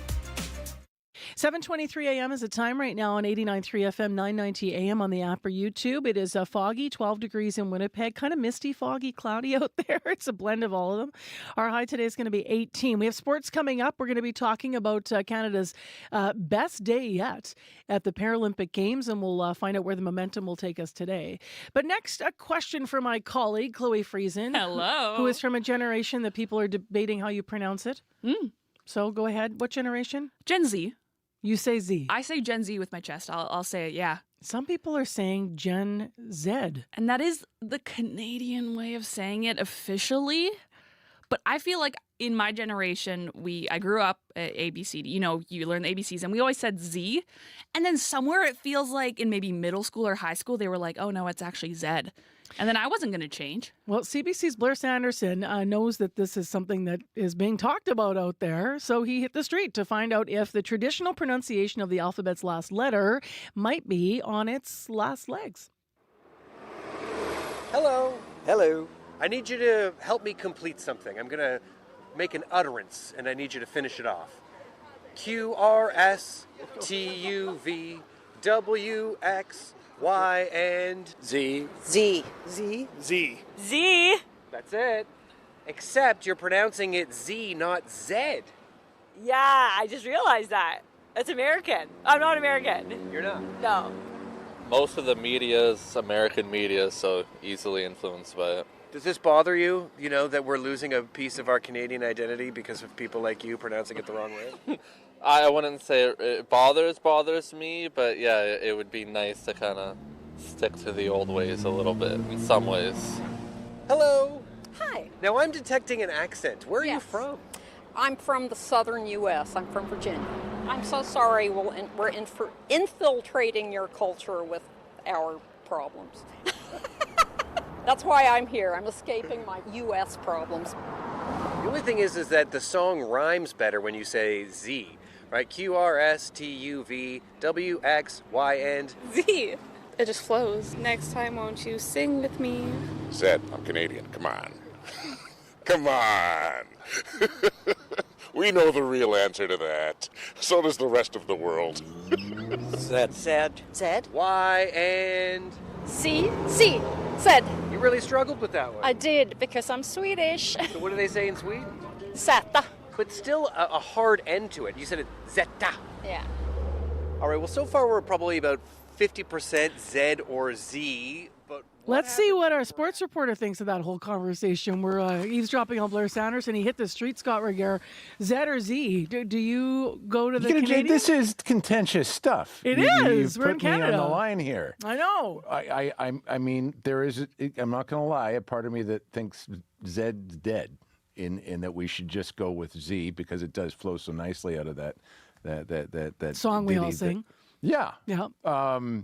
But I'm Canadian, so I know. You're on the public broadcaster. I'm going to advocate for what we've always gone with. Yeah, I know. But there's a compelling argument on the other side, I think. There's no doubt about it.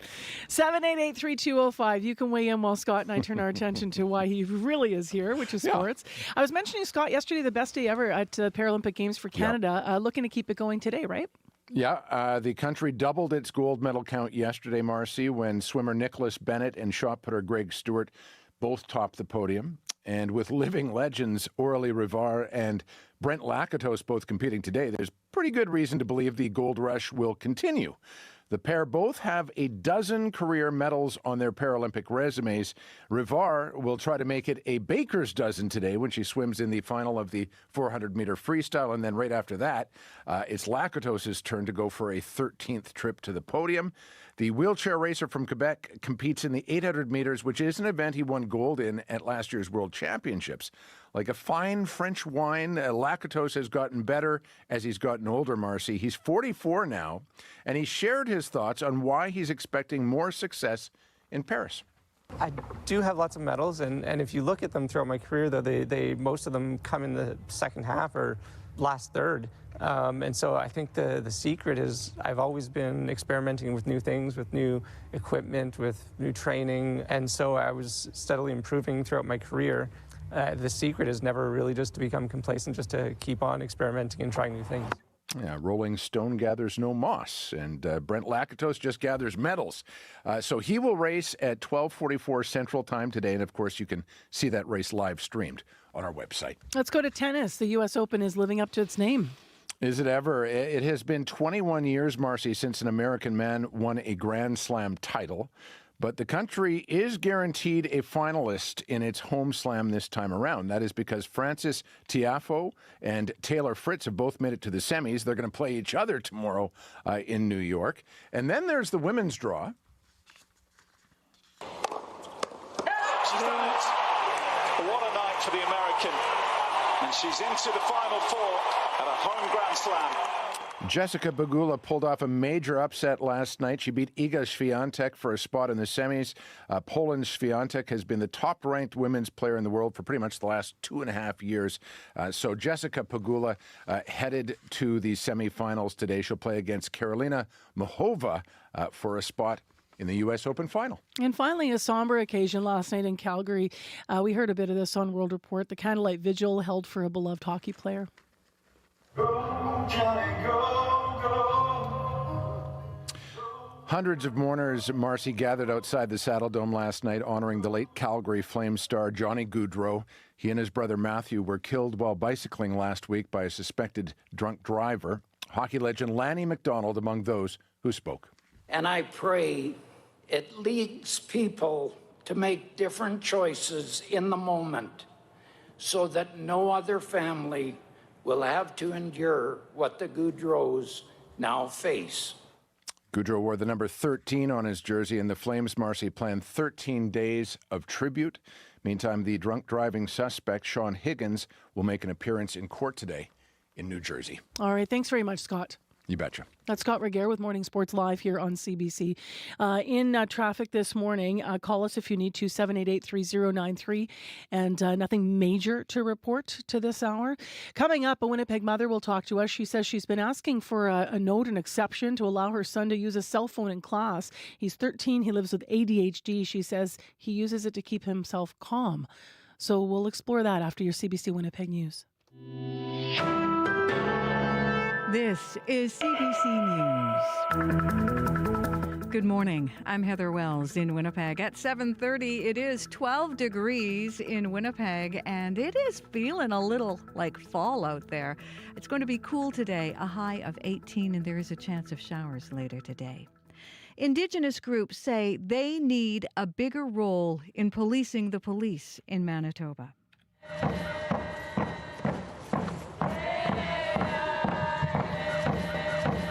Some 60 people gathered at a vigil last night in Fort Rouge. They were there to honor the death of a woman who had been hit by a police cruiser in a homeless encampment Monday night.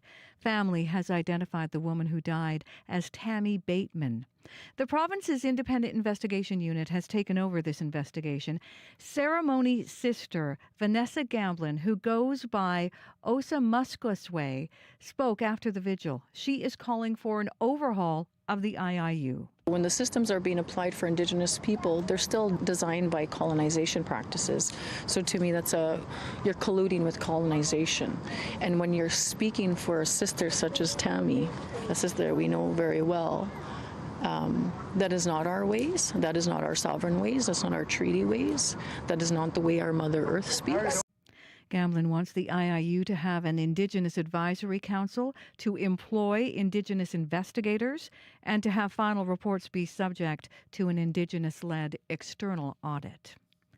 Ottawa's decision to limit the number of new international students is coming at a cost. Two Manitoba universities say they are feeling the effects on their bottom line. CBC's Ian Fraze reports. Manitoba's biggest universities and colleges are seeing fewer international students. The University of Manitoba is counting 500 fewer first-year students compared to last year. The University of Winnipeg is down around 120 students, and Red River College Polytechnic is projecting an 8% drop compared to last fall. The slumping enrollment is a direct result of the feds cutting back on permits. The Liberal government argued some private colleges were accepting more international students than they could handle, and it said the rising number of students was putting pressure on housing. In Manitoba, universities are bracing for a drop in revenue. The U of M is projecting a loss of $7 to $8 million this year, while at the U of W, the loss will be around $4 million. Ian Fraze, CBC News, Winnipeg. More than 40 people are looking for new places to live after fire in the 300 block of Ross Avenue. Fire crews arrived to smoke in that two-story apartment building around 11:30 yesterday morning. Now, the sprinkler system had been turned on and put out the fire, but it caused damage to the building, meaning the people who live there can't return. The city's emergency social services team helped people find temporary places to stay. One person was taken to hospital in stable condition. The cause of that fire is under investigation. One of the biggest events marking Orange Shirt Day in Winnipeg has been cancelled. The National Day for Truth and Reconciliation is recognized September 30th. A healing walk and powwow is normally hosted by Wasay Healing Centre. But the organization now says they've had to cancel this year's edition. Wayne Mason is Wasay's Director of Operations. He says a funding shortfall from the federal government is the reason. For the event to happen, we would need political dignitaries and organizations, the ones that have the power to see the fruition of this event and not just fall on the back of Wasay. We're more than happy to plan it. We're more than happy to organize it, but we need additional resources and support. Mason says the lack of federal funding is also threatening its other programs for residential school survivors and their families. CBC has reached out to Health Canada for a response. NDP leader Jagmeet Singh is expected to speak with reporters today about his decision to scrap a supply and confidence agreement with Prime Minister Justin Trudeau. The announcement took the Liberals off guard yesterday. Here is Government House Leader Karina Gould. I'm definitely surprised about it. I mean, the only thing that I can see is that Mr. Singh decided to put his own personal political interest ahead of that of Canadians. Conservative leader Pierre Poilievre wants an election now, but it's not clear if the NDP will vote to bring down the minority government. You can hear more national and international news coming up on World Report at 8. The Toronto International Film Festival kicks off today, and with it comes a star-studded lineup of films, iconic directors, and major stars. You know, it'd be cool is if we told my story with Lego pieces. Seriously? Yes, Lego. just be open. It might seem crazy what I'm about to say. Pharrell Williams in his Lego-themed documentary. He'll be on the red carpet. Also expected for the 49th TIFF, Elton John, Bruce Springsteen for Road Diary. It is the time of year when superheroes and sequels take back seats to films jockeying for a position in the Oscar race. You can find more Manitoba news at cbc.ca/Manitoba. I want to see that one. It looks great. The Lego documentary? Yes. I know, right? Also, Pharrell Williams. I just kind of want to hear that song still. I know it's an oldie, but, right? And why he chose to tell his own story through Lego. It's interesting. Yeah, totally, right? Unique. Thanks, Heather. You're welcome. Heather Wells in our news department this morning. All right, let's get into what's going on for this first day back at school for some students in this province, second day back for most. Abby Adeyemi, what do we know? We're going to see a mix of sun and clouds and a chance of showers in many regions today. But Winnipeg is starting foggy. We're seeing that foggy conditions in the downtown, 12 degrees at this time. As mentioned, expect a mix of sun and clouds today. A slight chance of afternoon showers and thunderstorms might come with that. Winds will be light and breezy and would reach a high of 18. Brandon is clear at 6 degrees. We're going to see a high of 21 for that region. Also a mix of sun and clouds in the forecast. A slight chance of showers would come with that. Thompson is seeing lots of foggy patches here and there at -2, and then some clouds will roll in later as we get into the day. The highs will be around 15. Churchill cloudy at 6. We're going to see these cloudy conditions turn to a mix of sun and clouds, and the highs would only get to 12. Dauphin sunny at this time, 8 degrees, high of 18. Expect a mix of sun and clouds later in the day. A slight chance of showers I see in the forecast here, and some thunderstorms might be felt here and there. Gimli's at 11. For the Interlake region, today expect a mix of sun and clouds, a slim chance of showers and thunderstorms later, and you will be getting to a high of 18. It is clear in Steinbach, the sun trying to make its appearance at 11 degrees. You're heading to a high of 19. Today you see a mix of sun and clouds, a slim chance of showers and thunderstorms later. Morris is seen more like a mix of sun and clouds today at 11 degrees. You'd get to a high of 19.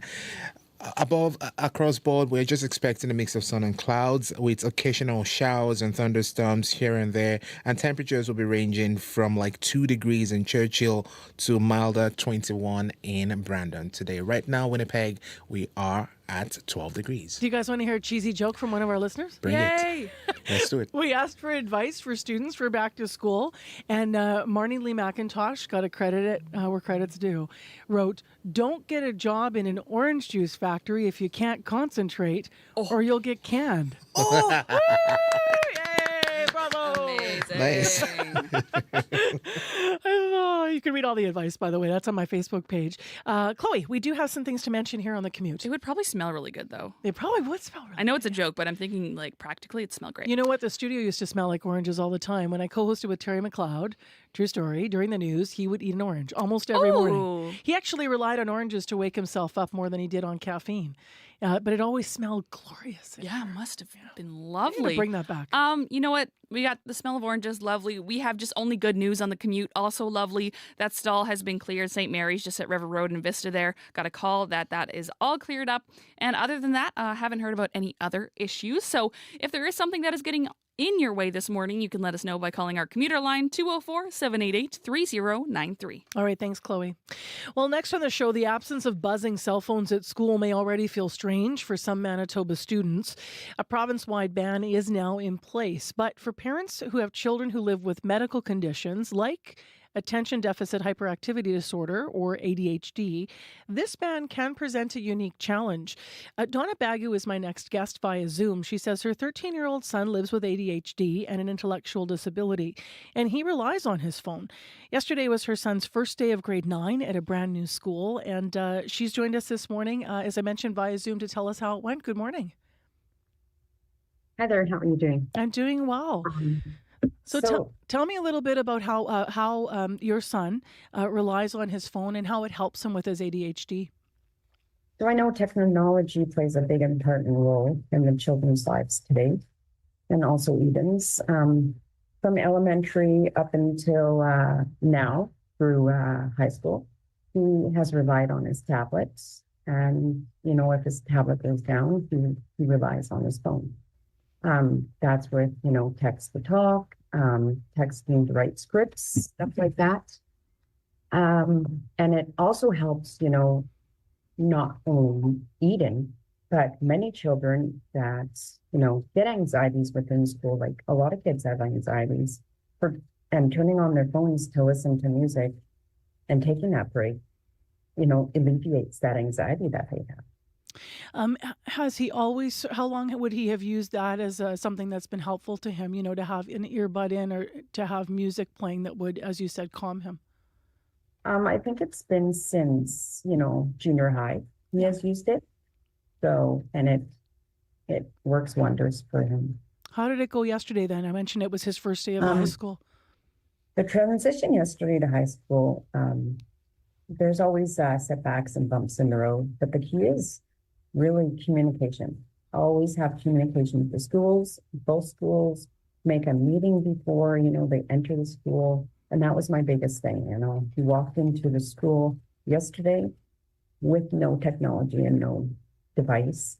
And it was very tough for him. He did the morning and then he, you know, came home in the afternoon when the classes really started because he got nervous, and which is very understandable. For any child that has ADHD and an intellectual disability. So it was very, very, you know what I mean, tough for him. Did he leave school early then because of that?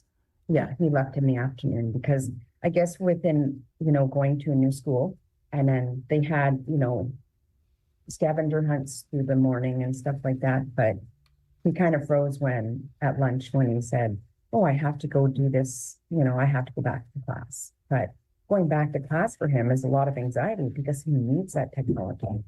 But the technology wasn't there. So he, you know, I'm not going to school. Now, the phone he's not allowed. I just to be able to interject here, you mentioned a tablet as well, Donna. Mm-hmm. So the tablet that he uses, is he allowed to still have that in class, or is that divisional tablet also something that he can't use? So the divisional tablet he can use, but it was he's not using a tablet from a psychologist that he's not using a tablet. And then with him telling me yesterday, he uses a tablet throughout his, you know, school day. And that's where the communication was broken, where they said, no, he doesn't need a tablet. So that's why I say communication is a big key, and always be an advocate for your child. So what has the conversation been? Like, we know some schools are making exceptions for kids that do need their phones for medical reasons. What has the conversation been for you with the school about what you do moving forward from here around the phone and the tablet then? So with the phone really hasn't been mentioned at all. So I just took it upon myself to ask them, like, if the tablet's not there, how long is it going to be? And they said it would maybe take approximately a week to 2. And is that just because that has nothing to do with the ban? The tablet will be there for him. It's delayed. Yes. Got it. And what about the phone? Are you planning on either getting an exception in some way so that he can have the phone in class?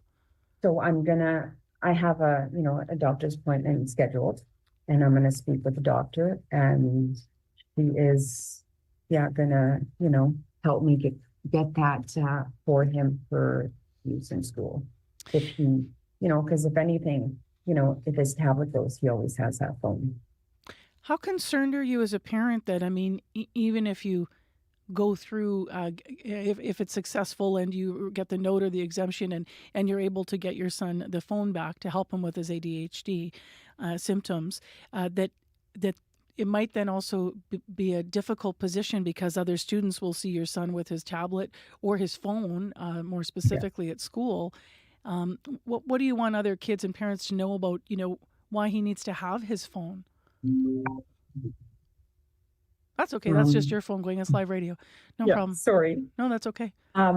So with that, I would, out there, children have, ADHD, intellectual disabilities, people that need their phone with anxieties, and they just have to be mindful and understand that these kids, it is essential for them to, get along through their day. How are you preparing your son for that? Given that it will further be it will be a difference between him and other students now. Like we spoke yesterday, and with us speaking yesterday, he says, if I have to use my phone and if the kids, say to put your phone down, he goes, I will tell them that, I am allowed to use it and I have, a doctor's script saying that I can. Because we had this conversation and the anxieties around it and what if, you know what I mean, parents do and children do say to their parents, well, my classmate has it. And I just said, tell them that, the true you know what I mean? And he's not, you know what I mean? He is not a person to shy away from saying that he has a disability.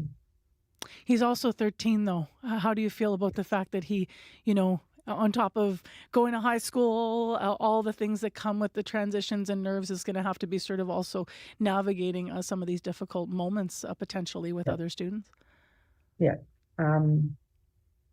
He's a happy-go-lucky 13-year-old, but there are going to be some, setbacks, for him using, the tablet. But what parent, like I said, they have to understand the reasons behind it. This is obviously, going to affect not just your child, but other students that also might need to have a phone for various medical reasons. What were your thoughts when the ban was first announced, or what are your thoughts on the ban overall as a parent, I wonder?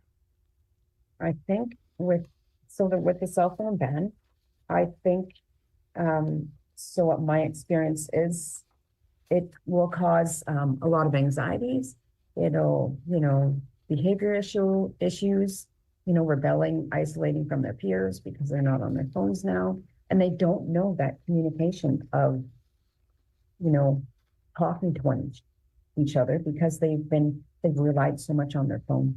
So, and then the thing is, like, for emergencies, for both my kids, even with anxiety, when they've got anxiety, they don't want to show their peers. So they're in the bathroom on the phone with me, but there's not that phone now, You think he will go to school today? What are the plans for today? And will he have a phone in hand? Or today, I guess, before you have an exemption? This morning is like, it's like phys ed, banned, so he doesn't need that technology. Okay. But when it comes to this afternoon, when I spoke with because I had his doctor call me last night because I was very upset yesterday morning. But when she called me last night, she goes, you do what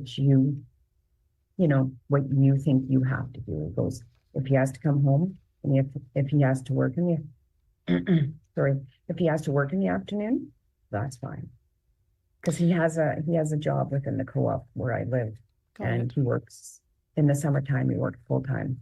And the co-op manager says he is welcome anytime. So you'll see what happens with his day today. Yeah. Thank you.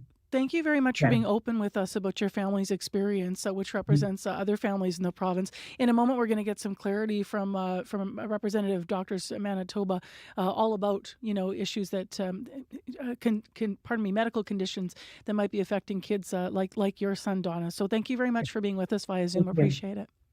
Okay, thanks. Have a great day. You too. That's Donna Bagu. She is the mother of a 13-year-old who lives with ADHD and relies on his cell phone to keep him calm at school. Stay tuned for that interview with a pediatrician.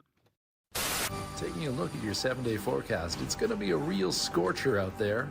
We are overheated. This weekend, explore the impact of rising temperatures with some of your favorite CBC Radio 1 programs. Heat and Climate on What on Earth with Laura Lynch. Heat and Science on Quirks and Quarks with Bob McDonald. Heat and Health on White Coat Black Art with Dr. Brian Goldman. Listen live, on demand on the Listen app, or wherever you get your podcasts. 10 to 8 is the time right now. And next on CBC, let's go to that interview to build on the story we just heard and whether or not you need a a doctor's note if you want to have your child go to school with a cell phone, or do you deal directly with the school around this? So let's get some clarity on it and also talk about what medical conditions might apply here. The College of Physicians and Surgeons of Manitoba has advice for doctors who may see an increase in requests for these medical exemption notes on behalf of the use of cell phones. On its website, it says writing a medical note is, quote, a serious responsibility and should not be done without due diligence, end quote. Dr. Ruth Grimes is our guest. Dr. Ruth Grimes has been a pediatrician for nearly 30 years. She's also the former president of the Canadian Pediatric Society. Good morning. Good morning. So just for the sake of pure clarity, do you need a doctor's note to be exempt from the cell phone ban in your understanding? Or what should parents know? No, you don't need a doctor's note. There are allowances within the policy for parents to have open discussion with teachers and principals. And I would hope that common sense would prevail. And I think that there are allowances within policy for cell phone use. So the website that I just quoted, the College of Physicians and Surgeons, giving advice to doctors, talking about if you are asked to write a medical note, that it's a serious responsibility, as I read there. What sense do you make of that? Oh, I think that's quite appropriate, and I think physicians need to come from this, as we do, and I'll say pediatricians in particular, from the recognition that in the vast majority of cases, cell phones can serve to be more a distraction and a hindrance than a positive. And so with that in mind, and I think especially with children and teens' access to the internet and to social media. And so let me say that is, it's not the calculator functions or the research functions of a cell phone that don't have their utility, but it is the distractibility of social media platforms and the inherent dangers that come with access to social media platforms that we're trying to address with the cell phone ban. So you can understand the reason the ban's there. I was just trying to get clarity because the college is saying it's a serious, think about it if you're writing a note. So parents don't have to get the note from a doctor, yet parents may approach the doctor. So that advice is there in case doctors are approached. Yes, correct. So in your medical view then, I just trying to understand, we heard from obviously our last guest. Her son is 13, lives with ADHD. She says he has his phone with him to calm him for music and also for some devices to help with writing and such. What are your thoughts on what should we understand about what medical conditions, either physical or mental conditions, mental health conditions, might require the use of a phone as a helpful device? Okay. Well, I'll say in general that if a cell phone is functioning as a support to a medical device, then I think there is, importance of having that cell phone access. So I think particularly of individuals with type 1 diabetes who, instead of doing finger pokes, will use their cell phone to read their Dexcom or whatever the variant of their glucose monitor is to monitor their blood sugars. So, in that instance, yes, that makes absolute perfect sense. That individual is using their phone for that. But likewise, I think that there is a responsibility for the user to recognize that that is the only reason that you should be using your phone. I'm thinking now more likely in adolescence, in high school, where the phones are not to be used in the classroom, but can be used at lunch hour and in between classes, that their phone is used to check their blood sugar. I think that, when it comes to individuals with mental health and particular with ADHD, again, I think phones can just as likely be a distraction, and a very challenging and almost addictive distraction to individuals with ADHD than necessarily a help. But from what I understand, in this case, this individual is using their cell phone as an educational tool. As well. Yeah. As well. And so I think that one has to make that very firm line between when is the phone being used as an educational tool? And I would then challenge the school, why is a child or a teen needing to use their personal device?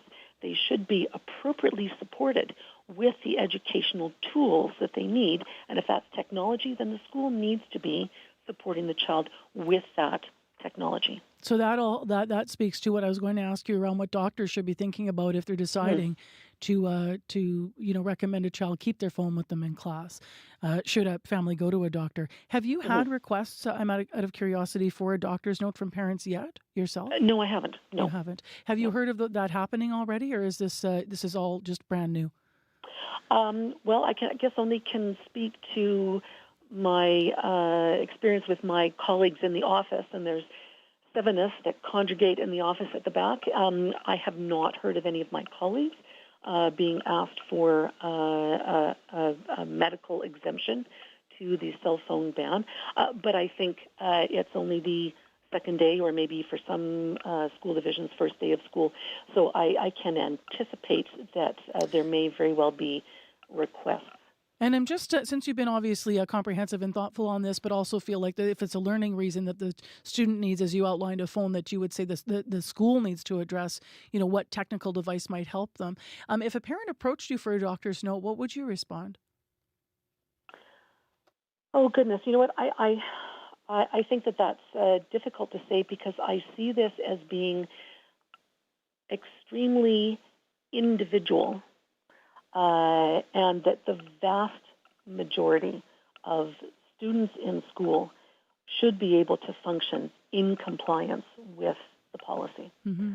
So I think it's really hard to say what I would say. I think that if I genuinely felt that, yes, the phone was functioning as a support to a medical device, then I think within reason and then the parameters of how the phone is going to function in that form, yes, there is a role for that cell phone. And otherwise, I think I would go as far, probably that far. I think when it comes to mental health, again, schools need to be aware of the neurodevelopmental and mental health challenges of their students. When students are at school, the school and the adults in that environment are to a certain degree the proxies. Children and students should be able to go to school knowing that when they leave their home, they're going to an environment that is going to support them and respond to their needs. And respond to their needs, exactly. Dr. Grimes, thank you very much. You're the first physician to weigh in on this, and there will be more. Appreciate it. Yes. Okay, thank you very much. Dr. Ruth Grimes, pediatrician and former president of the Canadian Pediatric Society, with a headline. Here's Heather Wells. Well, about 60 people gathered at a vigil last night in Fort Rouge to honor the death of a woman hit by a police cruiser on Monday night in an encampment. They're now calling for more Indigenous involvement in investigations. Thank you, Heather. World Report is next. Today on Q. I'm Talia Schlanger sitting in for Tom Power. The famed percussionist Dame Evelyn Glennie has been deaf since she was a child. She'll tell you about her pioneering life in music, her latest record, and why it's her life's mission to teach the world to listen. Listening really is about paying attention. Q, this morning at 10:30 in Newfoundland, and on the CBC Listen app, or wherever you get your podcasts.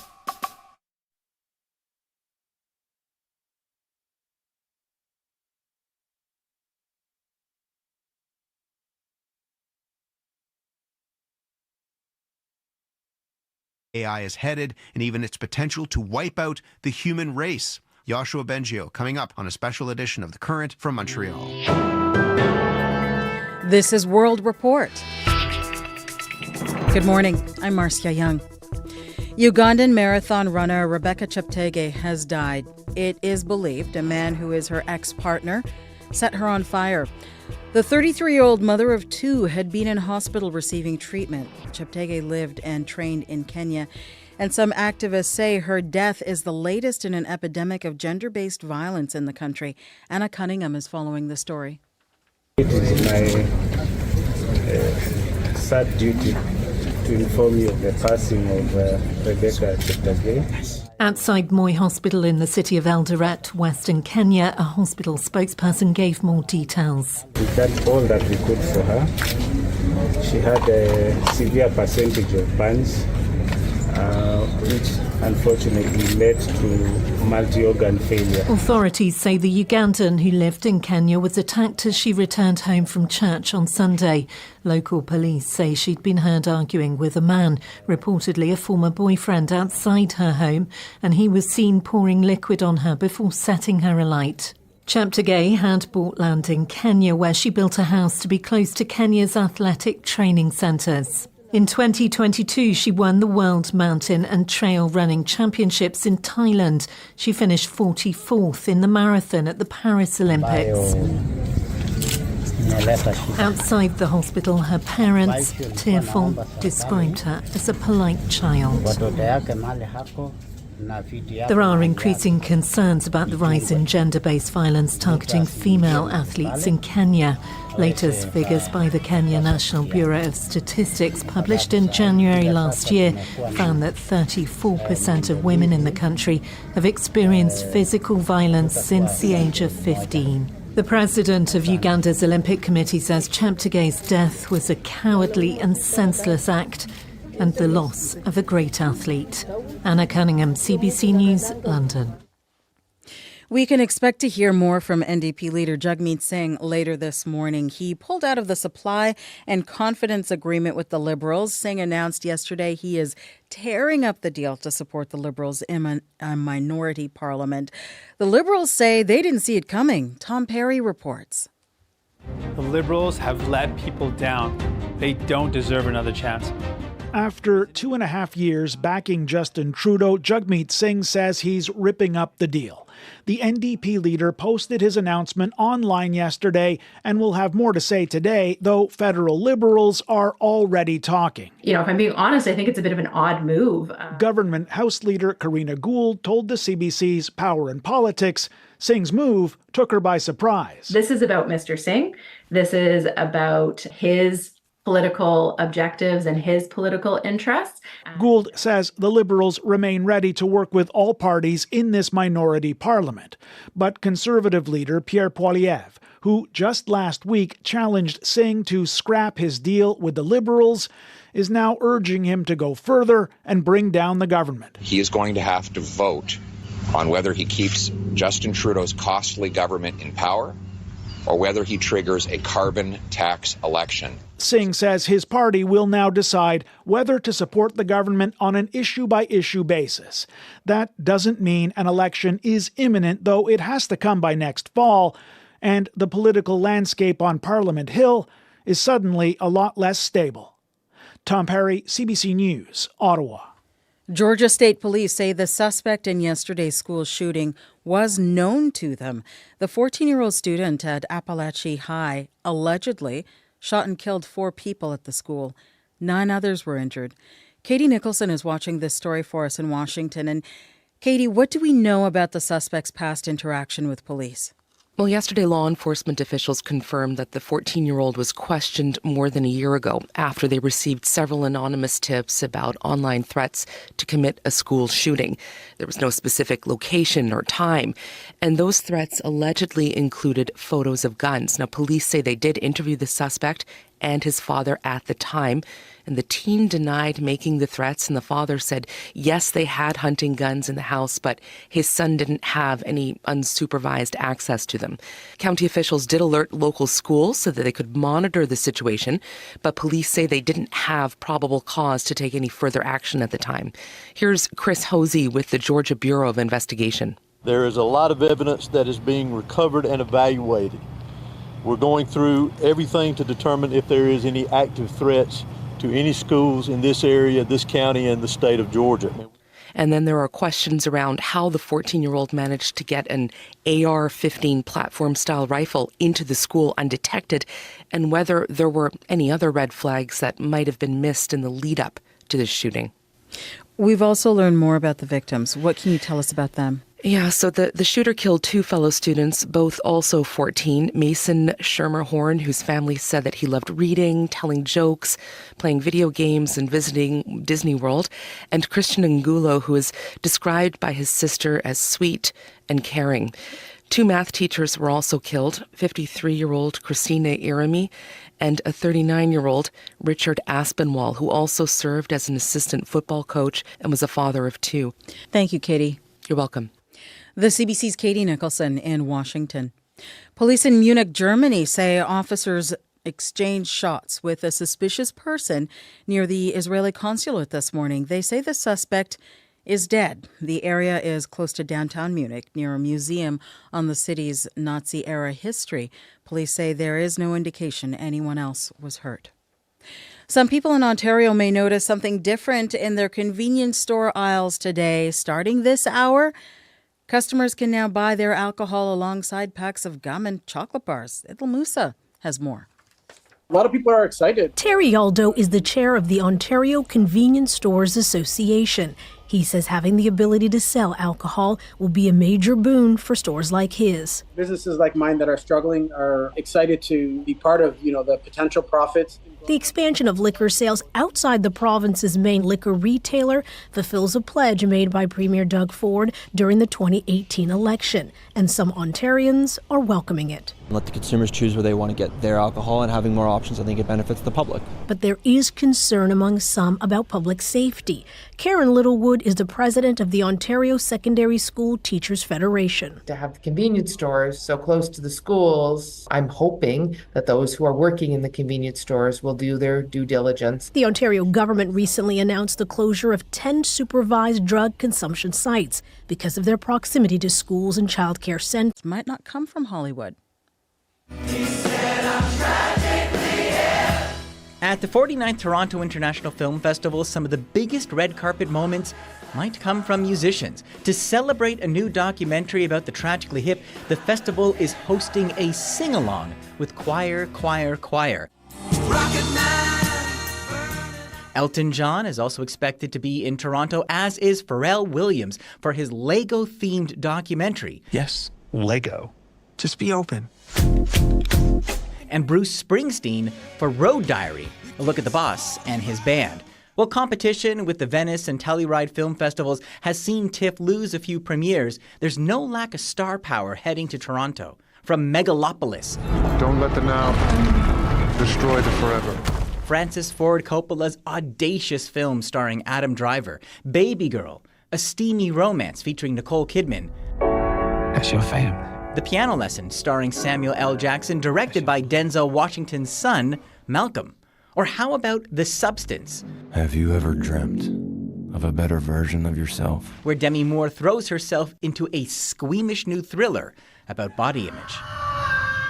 With both the Hollywood strikes and pandemic finally in the rear view, industry watchers will be waiting to see if TIFF can deliver on the kind of buzz that first put the festival on the map. Eli Glaster, CBC News, Toronto. And that is the latest national and international news from World Report. News anytime at cbcnews.ca. I'm Marcia Young.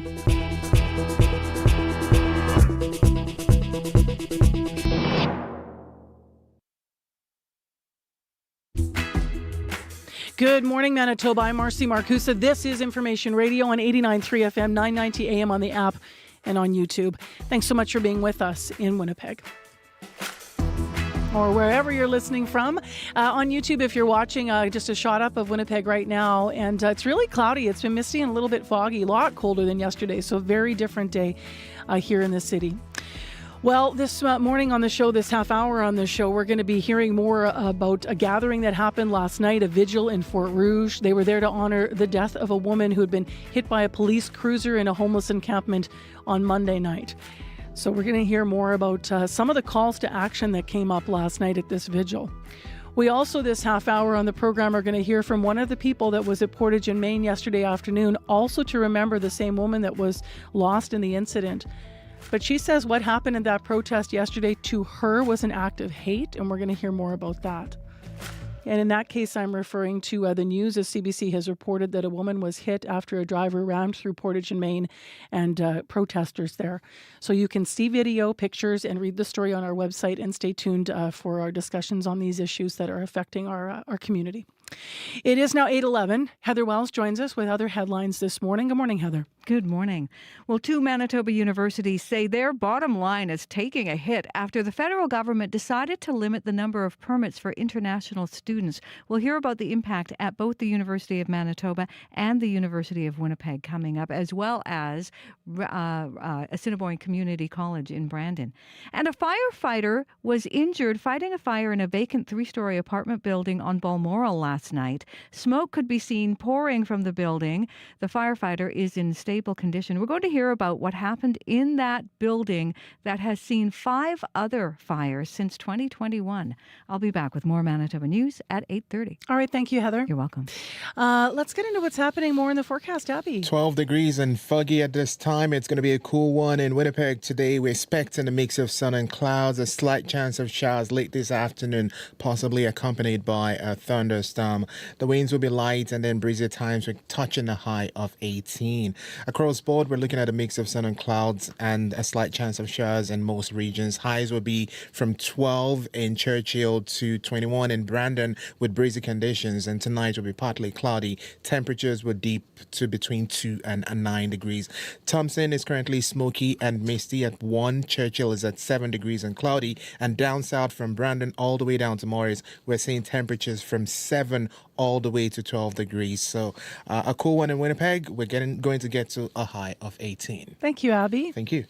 In the commute this morning, we haven't had a lot of calls on our commuter line this morning, so things are moving along fine. Remember that now we have, as of today, all the students back in school across Manitoba, so it's busy streets out there, and you've got to abide by those school zones and getting down to 30 and being careful just watching for the little ones and dealing with the increases in traffic and also the tail end of the construction season. I know it's always busy. There's lineups where you don't expect them. So patience for all of us. And please call us if you do see a problem, whether it's in the city of Winnipeg or out on the highways or in your community elsewhere. 788-3093, and we'll pass it along.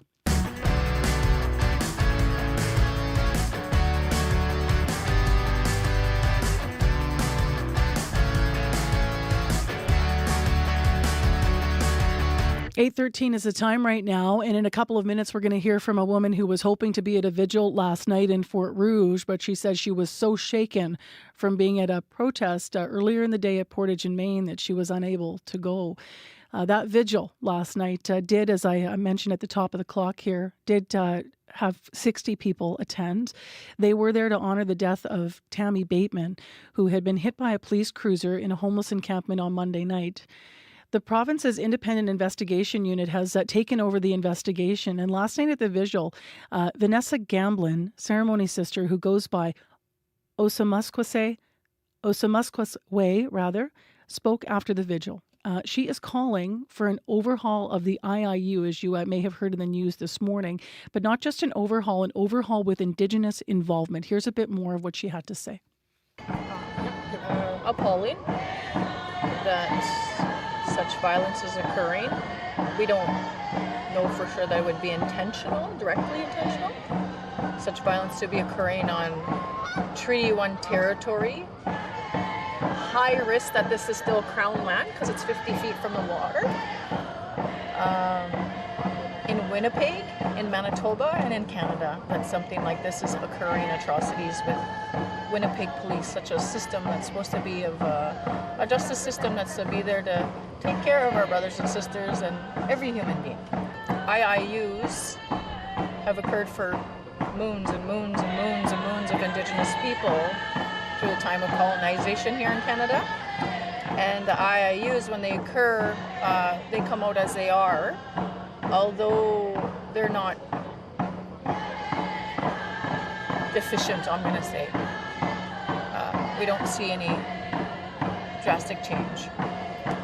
And so with that, I see that the IIUs are carried the way they are through a colonial practice. And with the current system of Canada being applied with TRC, the expectation of the calls to action, the calls to justice, the UNDRIP, United Nations Declaration for Rights of Indigenous People, that this is a time that needs to also change when the IIU is being attended to.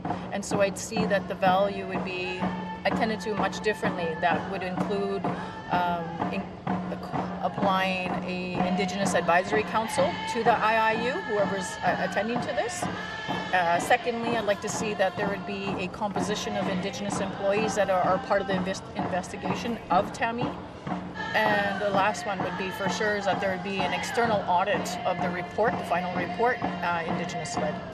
Why do you think it's important at this time that we have that Indigenous voice, that Indigenous Council, to be a part of investigations like this?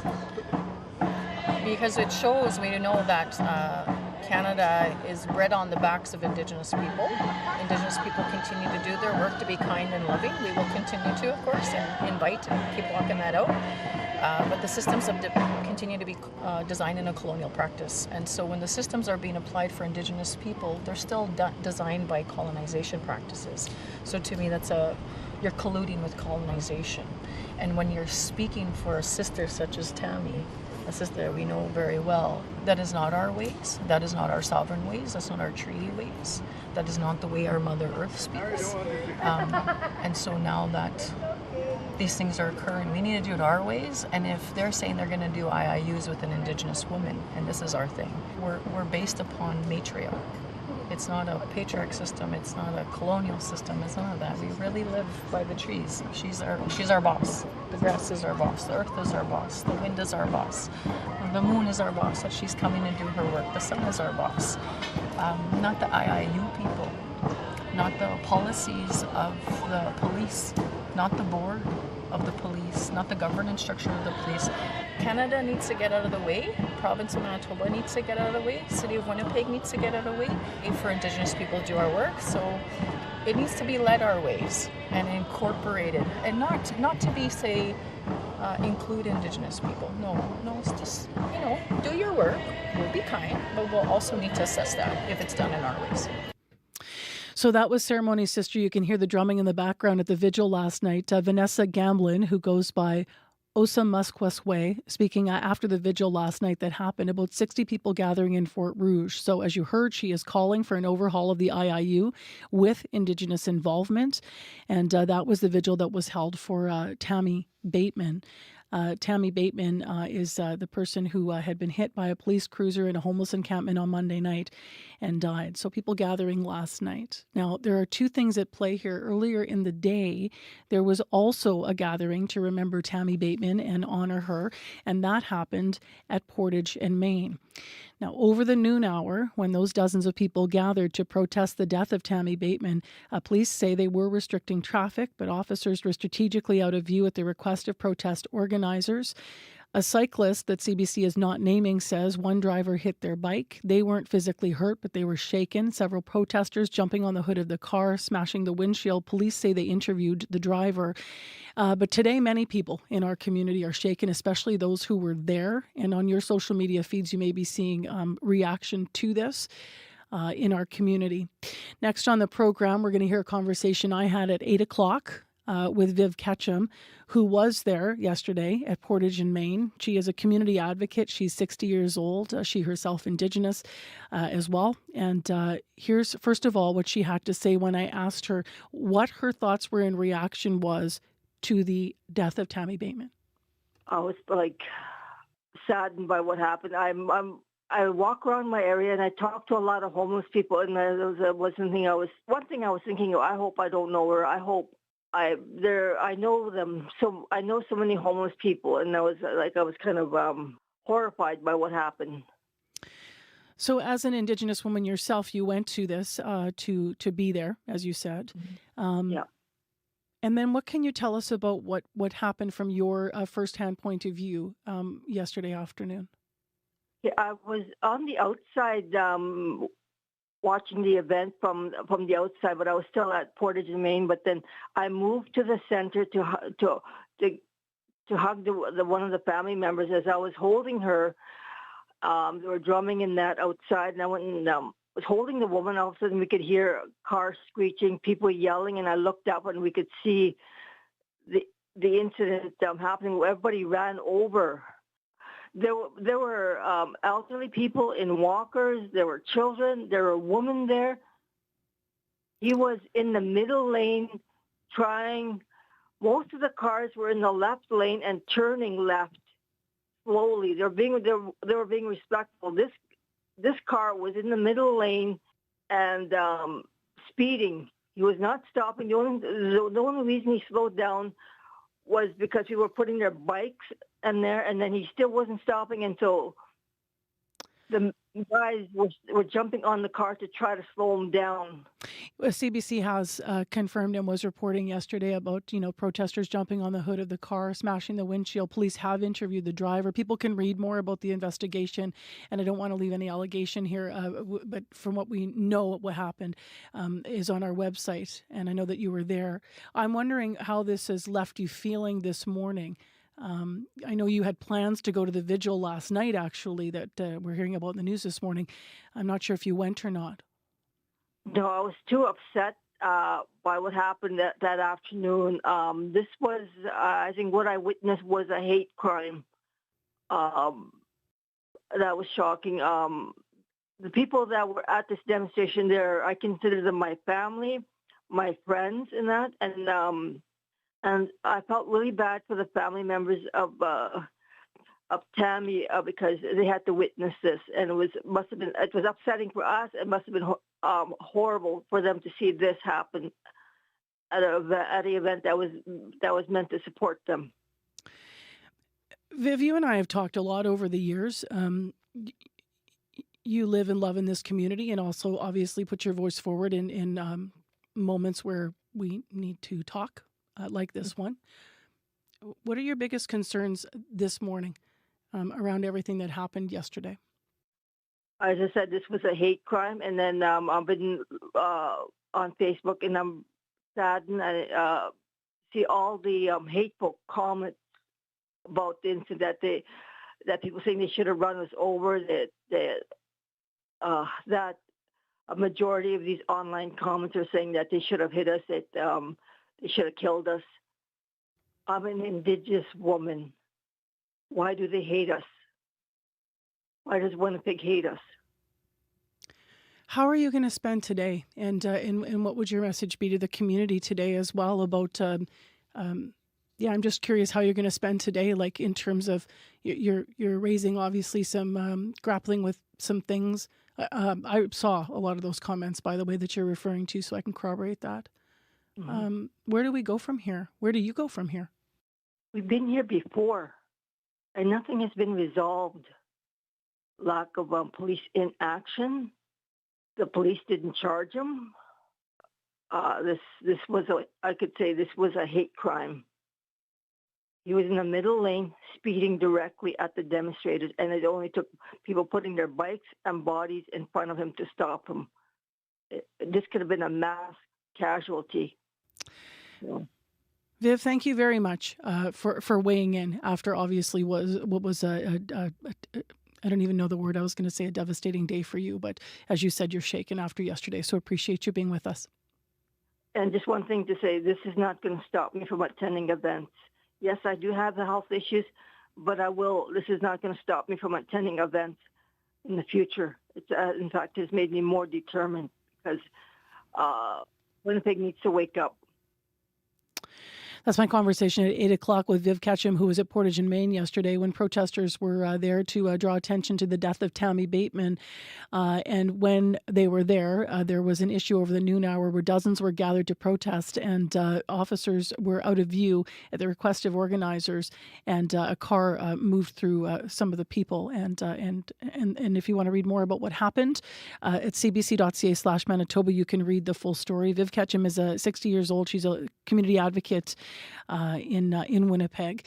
And if you want to read more about our reporting on both of these incidents, please go and read what we have verified. You can hear me being careful with my language as to not convict anybody around any of what transpired yesterday, because we're in the early hours of understanding what did happen. But Viv Ketchum was there, and she was a witness to it. You're listening to CBC. It's 8:26 a.m. on 89.3. The CBC News app delivers the answers you want to know and need to know. What an extraordinary scene. The breaking stories that shape your world. Reporting from the scene onto your screens. Dropping the 8 now. We're just approaching Gaza. Your source for mobile news. Delivered when you want, where you want. This situation has changed very quickly. The CBC News app. Download for free. There are two kinds of stunts in Hollywood, the ones inside a film and the publicity stunts outside them, like the hungry lion in a hotel room booked by Mr. T.R. Zan, or the undergarments thrown at a hunky Welshman. It's not unusual to find that Lions, panties, and hotel keys, Hollywood publicity stunts on Under the Influence with Terry O'Reilly, Thursday morning at 11:30, 3:30 p.m. in Newfoundland, and on the CBC Listen app. It is 8:27 a.m. and we're going to switch gears here from what's been a serious half hour of conversation. Let's have a brief look at what's going on weather-wise. So you likely are already off the bus and getting into your schools, but a reminder that it is school day number 3 on the cycle, and the last remaining divisions that weren't in school yesterday are back in school today as everybody gets back at it. Our high in Winnipeg's 18 degrees, and we do have a chance of showers late this afternoon and a risk of a thunderstorm, actually. So does Brandon. Your high's a little bit warmer, 21. And up in Thompson, it's going to be, right between the two. It's going to be 15 degrees with increasing cloud. And once again, Thompson with a chance of showers late this afternoon. Well, Lori Hook-Stratton has popped in to talk about what's going on Radio Noon's Call-In. Hello. Hello, Marcy. What are you asking? Well, kids are back in school, but also workers are back in the office. More and more, and this is, the rules are changing. And actually, recent stats from the Downtown Winnipeg Biz show that there's a 23.5% increase in downtown visitors for the second quarter of 2024. And lots of that's relying on people in their offices. And that number, as I'm saying, is going to grow. Starting on Monday, new policy is requiring federal workers to be in the office at least 3 days a week, which could impact a lot of, downtown stuff, but also the workers in particular. And we're going to be talking to an expert in work-life balance about how to handle that. If you're one of those workers that have been working remotely and now you got to go back more than you've been used to. So we want to hear from people about how's that working for you, as they say? And is it helping your work-life balance? Are you finding it a shock? Do you realize your productivity is better or worse? So we want people to give us a call at 204-780-0893, or they can text 204-588-7355, or they can leave us a message at 204-788-3797. Because going back 5 days a week, during COVID, nobody was at work. Then you start trickling back. You get used to being at home, or maybe you miss being at work. Yeah, it's interesting because for those that, I also am curious whether or not people's points of view have changed. So if you did work at home, but that you've returned, so you're not in the federal worker situation where it'll be new on Monday, but you've already made that transition. What did you discover? Because that's when you really learn I know for myself that was the case. I was at home during the pandemic for, I think it was about 6 months in total, split up. And then I was back at work when no one else was, because we were back first for morning. And it was empty in the office, but we were here for months and months with literally nobody out in the newsroom. And I mean, then now having everybody back at CBC in the newsroom, all of those experiences taught me different things about who I am as a worker and what I feel I need and where I'm most productive. And some of it was surprising, I'll say. So I'll be curious to see what people have to weigh in with. I think there are different opinions, and also just things like how many days can you wear your pajamas at work really without somebody commenting? That you've got to kick it up a notch. Thank you, Lori. Thank you. Between 12:30 and 1 is the Calling Conversation on noon. It is all about legislation around federal workers going back on Monday. But what's that transition going to be like, and how are you thinking about it? So weigh in, call in, or leave a message now at 788-3797. Your CBC Winnipeg News is next. This is CBC News. Good morning. I'm Heather Wells in Winnipeg. At 8:30, it's a little chilly out there. It's 12 degrees. We're not warming up a whole lot today. A high of 18 with a mix of sun and clouds and a chance of a late day shower, maybe even a thunderstorm. Winnipeggers are being urged to treat the people who live in homeless encampments with more respect. This after a woman died after she was hit by a police cruiser in a riverside park near Osborne Village. Melissa Robinson works with the newly formed street outreach group Morgan's Warriors. She was one of about 60 people who were at a vigil for the woman in Fort Rouge Park Wednesday night. These are their homes. Be mindful, be respectful, be aware of your surroundings, all of that. Like, it's their homes, it's their belongings. Just like I wouldn't want someone walking through my home, touching everything, kicking things around. Why are the police allowed to come through and disrupt it the way they did and take lives? Family has identified the woman who died as Tammy Bateman. A sacred fire was lit in her honor last night and will burn for 4 more nights. Manitoba's Independent Investigation Unit is investigating the death. After that vigil came calls for an overhaul of the IIU. Ceremony sister Vanessa Gamblin, who goes by Osa Musquasway, wants the IIU to have an Indigenous Advisory Council to employ Indigenous investigators and to have final reports be subject to an Indigenous-led external audit. Colleges and universities in Manitoba are concerned with new federal limits on international students. Schools say it's costing them hundreds of students and millions of dollars. University of Manitoba is counting 500 fewer first-year students compared to last year. University of Winnipeg is down around 120 students. Danielle Adrianson at Assiniboine College in Brandon says they've had an increase in international students this year, but she expects that will be short-lived and worries the new limits will have an impact. We're anticipating a certain number of students, and that doesn't materialize. That can hurt us on the enrollment front. It can hurt us on the revenue front as well.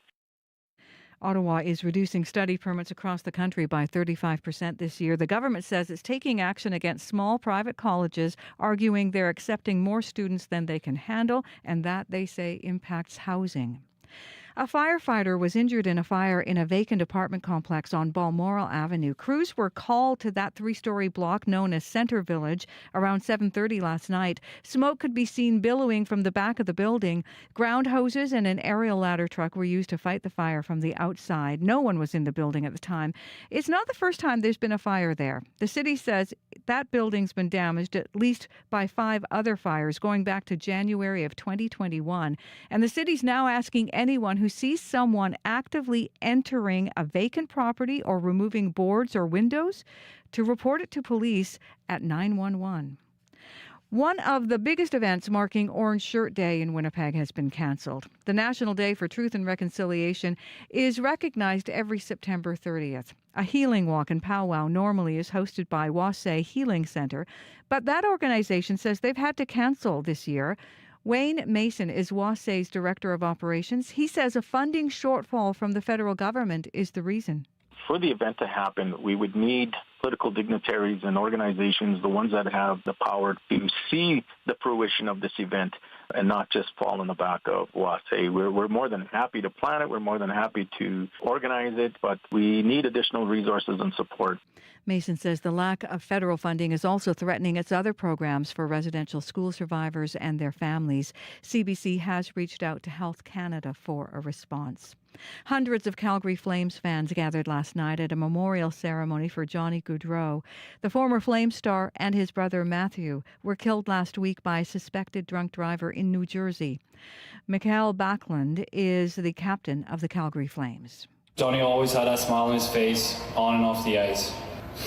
I'm going to miss that smile. Rest in peace, Johnny and Matthew. I hope you're having your pasta just the way you like it up there. Love you, man. The Flames will observe 13 days of tribute because Gaudreau wore the number 13. And hello will soon be goodbye.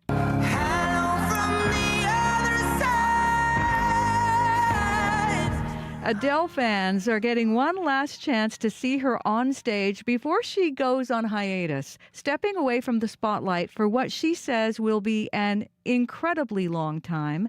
Fans desperate to see that final concert are shelling out big cash. Resale sites are reporting prices as high as $18,000.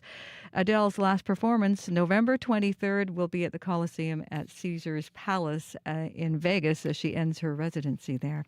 You can find more news updated throughout the day, cbc.ca/Manitoba. Would you pay $18,000 to see Adele? No. I mean, I could just throw on a CD.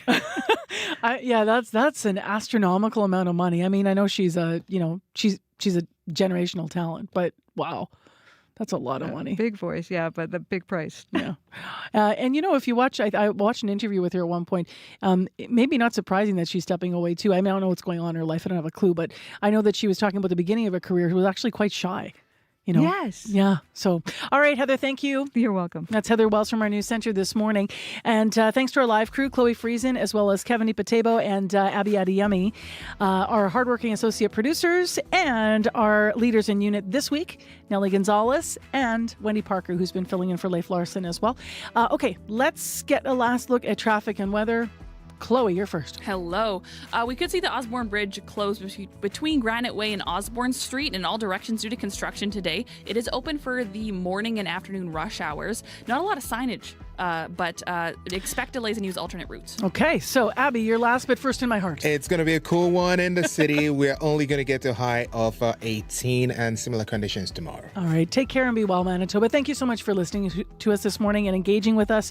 Thanks to all of our guests. And next, The Current is coming up on CBC. Stay here on 89.3 or on YouTube.